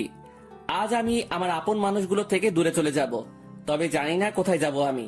তবে আপাতত আমি আমার এলাকার দিকেই যাব, এরপর না হয় অন্য কোনো কিছু ভাববো আমি। ভাগ্যক্রমে একটা বাস আসে আর আমি উঠে পড়ি। আমি বাসের মধ্যে ড্রাইভারের পিছনের সিটে বসি। সেখানে টিকিট বাকি ছিল, তাই আমিও নিয়ে নেই। মোট কথা তাদের থেকে দূরে চলে যেতে চাই আমি। আর তারিন, যে কিনা আমাকে অনেক কষ্ট দিল, সে আমার আম্মু আব্বুকে ভালোই পটাতে পারলেও সে কোনো দিনও আমাকে পাবে না, কারণ সে আমার মনে গুরুতরভাবে আঘাত করলো, যা সহজেই মিটবে না। আমি অনেক কষ্ট ভোগ করছি, আর এত সহজে তারিন আমাকে পেয়ে যাবে তা কোনো দিনও না। এবার সেও বুঝুক, যখন ভালোবাসার মানুষ দূরে থাকে ও ঘৃণা করে তখন কেমন লাগে। আমি অনেক কষ্ট অনুভব করলাম, এবার তার পালা কষ্ট অনুভব করার। আমি কোনো দিনও তারিনকে বোরকা পরা অবস্থায় দেখি নাই, আর আমাদের সাথে যখন বাসে ওঠে তখন সে বোরকাটা পরে, মানে শুধু চোখগুলো দেখা যাবে, বাকি শরীরের অংশ দেখা যাবে না। ওই বোরকাটা পরে, আর এই বোরকাটা পরায় আমি তারিনকে চিনতে পারি নাই। তবে শুধু তারিন না, তানিয়াও তারিনের মতোই বোরকা পরে, তবে বোরকার রংটা ভিন্ন। তারিন পরছিল কালো আর তানিয়া পড়ছিল একটু নেভি ব্লু বোরকা। মেয়েটা ভালোই বুদ্ধি খাটাইছে, মানতেই হবে। সে আমার সামনে না এসে আম্মু আব্বুকে ভালোভাবেই পটাইছে ও তাদেরকে ভালোভাবেই আয়ত্ত করলো, কিন্তু কোনো লাভ হয়নি। কি করে ভাবলো এত সহজে আমাকে পেয়ে যাবে? আমাকে যতটুকু কষ্ট দিল তাকেও সেটা অনুভব করতে হবে। এরপর না হয় দেখা যাবে। প্রায় 2 ঘন্টা বাস চলতেছে, কিন্তু চোখে কোনো ঘুম নেই আমার। থাকবেই বা কি করে? যে দেখলাম ও শুনলাম আমি যদি আজ সেখান থেকে না চলে আসতাম তাহলে তারা আমাকে জোর করে হলেও তারিনের সাথে বিয়ে দিত। কিন্তু আমি কোনো দিনও এই মেয়েকে এত সহজে মেনে নিব না। একবার এই মেয়েটা আমাকে সন্দেহ করে ও অবিশ্বাস করে, আমাকে অনেক অপমান করলো আর জুতার বাড়িও দিল। আর আজ যদি মেয়েটাকে আমি বিয়ে করি তাহলে আমার অপমানের কি হবে? আমার মনে যে আঘাত করলো তার কি হবে? আর তাছাড়াও এরপর সে যদি অন্য কোনো কাহিনী করে বসে বা আমার পরিবার থেকে আমাকে আলাদা করতে চায় তাহলে না, এই মেয়ে ভালোবাসার যোগ্য নয়। ওর মনে কোনো ভালোবাসা নেই, আছে শুধু ভালো লাগা। আর ভালোবাসার কি বা বুঝে এই মেয়ে? হ্যাঁ, ভালোবাসার কোনো কিছু জানে সে? ভালোবাসা কি সেটা জানে নাকি? যদি সে সত্যিকারই আমাকে ভালোবাসতো তাহলে আমার উপর ভরসা রাখতো, কিন্তু সে। বাসের ব্রেক কাজ করতেছে না। কথাটা শুনে সেখানে থাকা যাত্রীরা ও আমি শক খেয়ে গেলাম। কি বলতেছেন আপনি এসব? বাসের ব্রেক কাজ করতেছে না, হঠাৎ করেই ব্রেক কাজ করা বন্ধ করে দিয়েছে। ড্রাইভারের কথা শুনে যাত্রীরা আতঙ্কে ও ছোটাছুটি চিৎকার চেঁচামেচি শুরু করে দেয়। আরে আপনারা শান্ত হন সবাই, প্লিজ এভাবে উত্তেজিত হবেন না। আর তখনই সামনে থেকে একটা ট্রাক আসে আর বাসের সাথে ট্রাকের ধাক্কা লাগে। এক মুহূর্তেই সকল কিছু পরিবর্তন হয়ে গেল। আমার চোখ ঝাপসা হয়ে আসছে, তবুও চোখে একবার আশেপাশে দেখে নেই। মৃত্যু আমার চলে আসছে আর আমার জীবনের সমাপ্তি হয়তো এইভাবেই হওয়ার ছিল। আর কিছুক্ষণের মধ্যে অন্তর সেখানে মারা যায়। বাসে প্রায় 40 জনের মতো ছিল, যার মধ্যে অনেকেই গুরুতর আহত হয়। আর সামনে থাকা ড্রাইভারও শেষ। বাসটি সামনে স্টেশন থেকে যাত্রী নেওয়ার কথা ছিল, হয়তো আর যাত্রী নেওয়া হলো না। কিছুক্ষণ পরেই সেখানে উদ্ধারকর্মী ও অ্যাম্বুলেন্স আসে ও তাদের কাজ করতে ব্যস্ত। সকালবেলা তানভীরের মোবাইল বেজে ওঠে। হ্যালো। অপর পাশ থেকে কথা শুনেই তানভীরের মোবাইল হাত থেকে পড়ে যায়। তানভীর পাগলের মতো ব্যবহার করতে শুরু করে। আর তানভীর অন্তরের মামাকে নিয়ে সেও সকাল সকাল বেরিয়ে পড়ে। তানভীর ও অন্তরের মামা জায়গা মতো চলে যায়। তাকে একজন পুলিশ ফোন দেয় আর ঠিকানাটাও দেয় আর বলে সেখানে চলে আসতে, আর তানভীরও সেখানে চলে যায়। তানভীর, কি হয়েছে? তুই এখানে আনলি কেন? তানভীর চুপ হয়ে আছে। জি, আপনার নাম কি তানভীর? জি। আসুন আমার সাথে। আসলে ডেড বডির পকেট থেকে আমরা একটা মোবাইল পাই, আর সেটা অন করেই সেখানে আপনার নাম্বার দেখতে পাই, যেখানে লেখা ছিল তানভীর বেস্ট। তাই আপনাকে কল দিলাম। কার ডেড বডির কথা হচ্ছে অফিসার? আসুন আমার সাথে। পুলিশ তানভীর ও অন্তরের মামাকে একটা রুমে নিয়ে যায়, যেটাতে ডেড বডি শোয়ানো। সেখানে সাদা চাদর মোড়ানো একটি লাশের কাছে নিয়ে যায়। তানভীর, কি হয়েছে রে? কার কি হয়েছে? কিন্তু তানভীর নিস্তব্ধ। পুলিশ অফিসার সাথে সাথে সেই লাশের মুখ থেকে সাদা চাদরটা সরায়। সাথে সাথে অন্তরের মামা লাশ দেখে থমকে যায়, কারণ এটা তার ভাগ্নে অন্তরের ডেড বডি। এই তানভীর, এটা কে? দেখতে তো পুরাই আমাদের অন্তরের মতো লাগতেছে। তানভীরের সাথে সাথে সেই বডিটা ধরে চিৎকার করে কান্না করতে লাগে, কারণ আজ তার বন্ধু তার থেকে বহু দূরে চলে গেছে, যেখান থেকে আর কোনোদিনও ফিরবে না। এই অন্তর, এভাবে শুয়ে আছিস কেন? এই অন্তর, দেখ ভাই, এভাবে শুয়ে থাকিস না, কথা বল ভাই। এই তুই না আমাকে ভাই ডাকছিস, আর তুই না বলতি তুই আমার কথা শুনবি, তাহলে শালা এভাবে শুয়ে আছিস কেন? এই অন্তর। এই তুই কাকে অন্তর বলতেছিস তানভীর? আমাদের অন্তর তো বাসায়। আর তখনই অন্তরের মামার মোবাইলে কল আসে আর দেখে তার বোন কল দিছে। কি রে ভাই, কই গেছিলি? আর তানভীর, অন্তর কই? অন্তরের মামা এই কথাটা শুনে থমকে যায়, কারণ বলল অন্তর ওর বাড়িতে নেই। সাথে সাথে কল কেটে দেয় আর স্ক্রিনের দিকে তাকায়। সেখানে অন্তরের একটা মেসেজ দেখে, সেও সেটা দেখতে লাগে। সেখানে লেখা ছিল, মামা, আমি তোমাদের মনের গোপনের তথ্যটা জেনে গেছি, কিন্তু তোমরা আমার মনের অবস্থা জানো না। আপাতত আমি এই সব থেকে নিজেকে বিরত রাখতে চাই, কিন্তু বাড়িতে থাকলে আমি শিওর তোমার আমাকে বিয়ে দিয়েই ছাড়বা, তাই বাধ্য হয়ে আমাকে চলে যাইতেই হইতেছে। ভালো থাকিও আব্বু আম্মু, নানা ভাই, নানু, তানভীর, শান্তা, মামি আর তোমাদের বাসার সেই গেস্টগুলোর খেয়াল রাখিও, আর সাথে নিজেরও খেয়াল রাখিও, আর আমার জন্য দোয়া করিও। খোদা হাফেজ। তোমার জীবন তেনা তেনা কারি অন্তর মেসেজটা দেখার সাথে সাথে সেও অন্তরের দেহটাকে ধরে কান্না করে দেয়। আপনারা একটা অ্যাম্বুলেন্স ভাড়া করে বাড়ি নিয়ে যেতে পারেন। অন্তরের মামা একটা অ্যাম্বুলেন্স ভাড়া করে নেয় আর সেখানে অন্তরের দেহটাকে নিয়ে রওনা হয় তাদের বাড়ির দিকে। তাদের বাড়িতে পৌঁছালো। অন্তরের মামাকে দেখে অন্তরের আম্মু সেখানে তার ভাইয়ের কাছে যায়। কি রে ভাই, কই গেছিলি? আর তানভীর, অন্তর কই? কিন্তু তার ভাই চুপ হয়ে আছে। কি রে ভাই, কথা বলিস না কেন? আর আজকে তারিনের পরিবার আসতেছে, তাদের থাকার ব্যবস্থা কর। কি রে, কথা বলিস না কেন তুই? তখনই খেয়াল করে একটা অ্যাম্বুলেন্স তাদের বাড়ির দিকে আসতেছে। কি রে ভাই, বাড়িতে অ্যাম্বুলেন্স? কার কি হয়েছে আবার? কিন্তু তার ভাই নিস্তব্ধ হয়ে আছে, মুখে কোনো কথা নেই। বলতে গেলে জিন্দা লাশ যে জীবিত আছে কিন্তু কথাবার্তা নেই। সাথে সাথে অন্তরের মামা তার বোনকে জড়িয়ে ধরে কান্না করে দেয়। কি রে মিলন, এইভাবে কান্না করতেছিস কেন?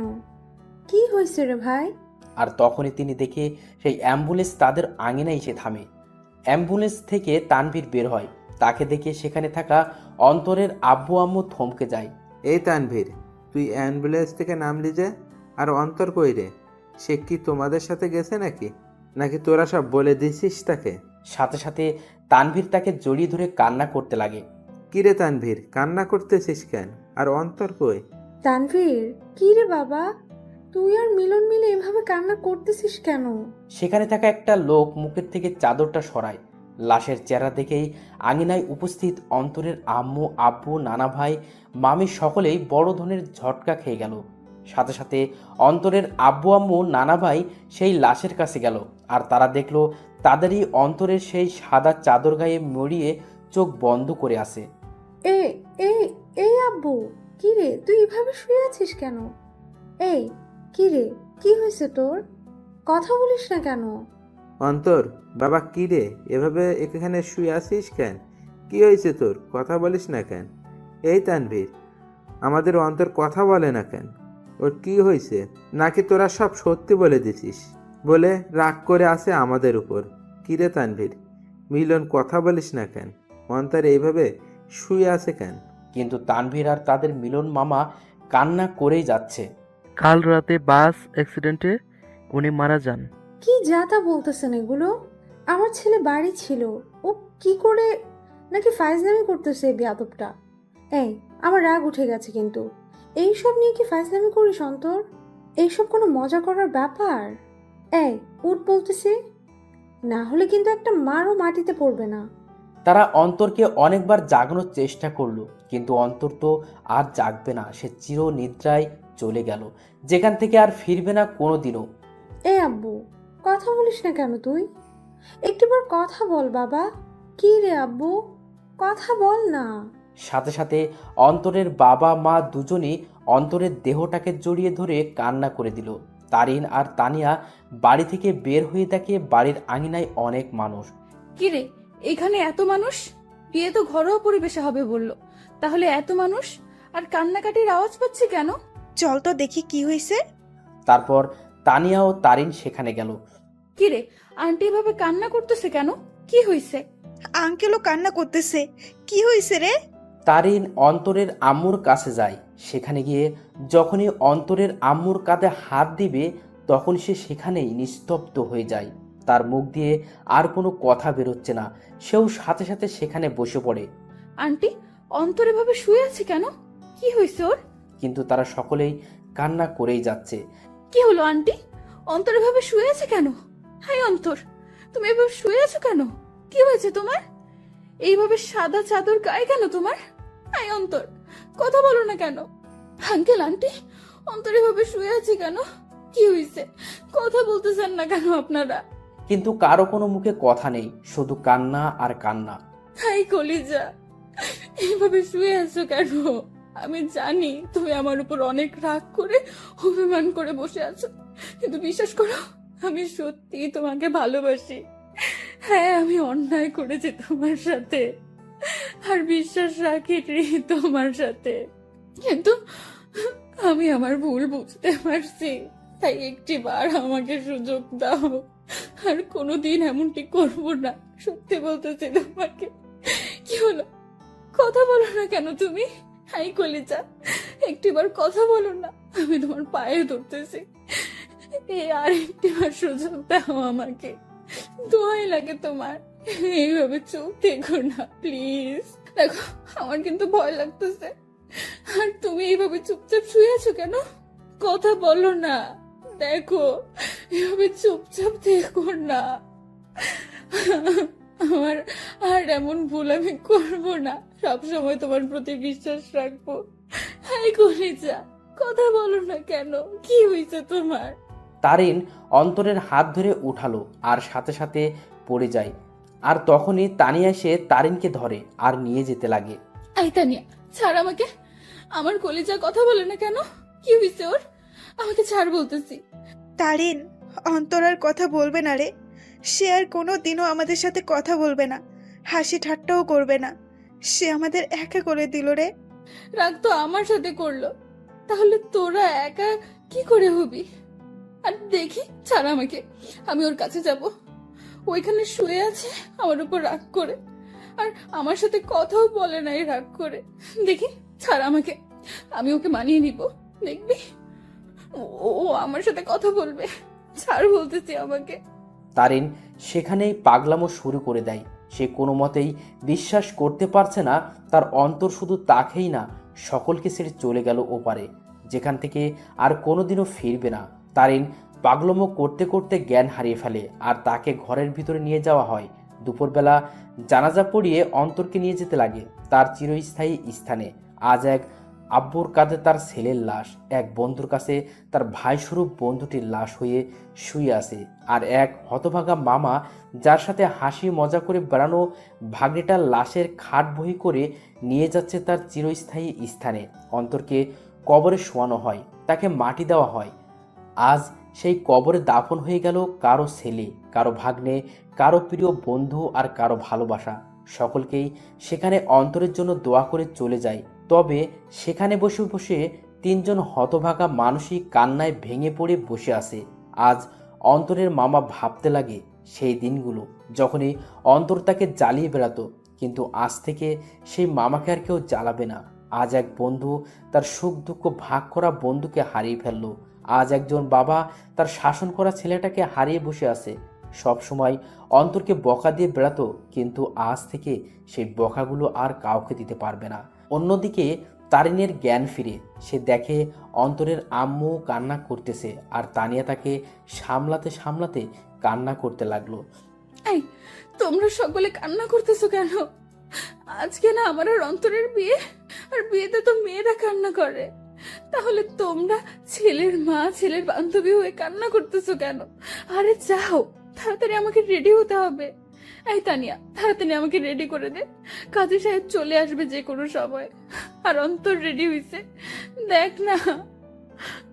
আর শোন, তানভীরকে বল না অন্তরকে রেডি হওয়া অবস্থায় একটু ছবি দিতে, আমি একটু দেখবো আমার কলেজাটাকে।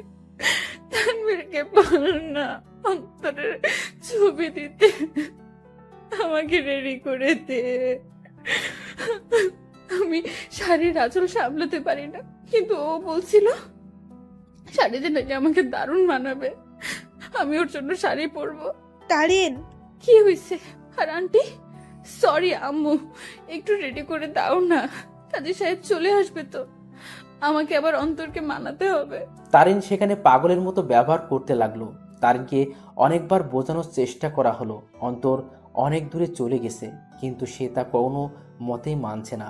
তারা বুঝতে পারলো অন্তরের অকাল মৃত্যু তারুণের মাথার এফেক্ট করেছে, তাইও সে পাগলের মতো আচরণ করতে লাগলো। তারিনের পরিবারও আসে, সবাই মিলে তারিনকে সামলানোর চেষ্টা করে, কিন্তু তারিনের মুখে একটা শব্দ, অন্তর। কিন্তু সে আর কোনোদিনও ফিরবে না। এভাবেই সমাপ্তি ঘটল এক অসমাপ্ত ভালোবাসার। একটি সন্ধ্যের জন্য একটি ভালোবাসা অপূর্ণ রয়ে গেল, শুধু থেকে গেল ভালোবাসার কিছু স্মৃতি ও অনুভূতি।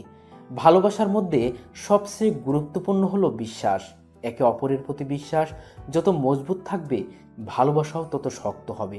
সন্দেহের জন্য একটি ভালোবাসা সম্পূর্ণ শেষ হয়ে যায়, তবে বর্তমানে ভালোবাসার মানুষগুলোও অনেক আজব, কারণ আমরা ভুল মানুষের উপর বিশ্বাস করে ফেলি আর সঠিক মানুষকে সন্দেহ করে বসি। তাই ভালো যেহেতু বাসবেন, তার আগেই সেই ব্যক্তিটার সম্পর্কে একটু ধারণা নিয়েই তবেই ভালোবাসিয়েন আর ভালোবাসার প্রতি ভরসা রাখবেন।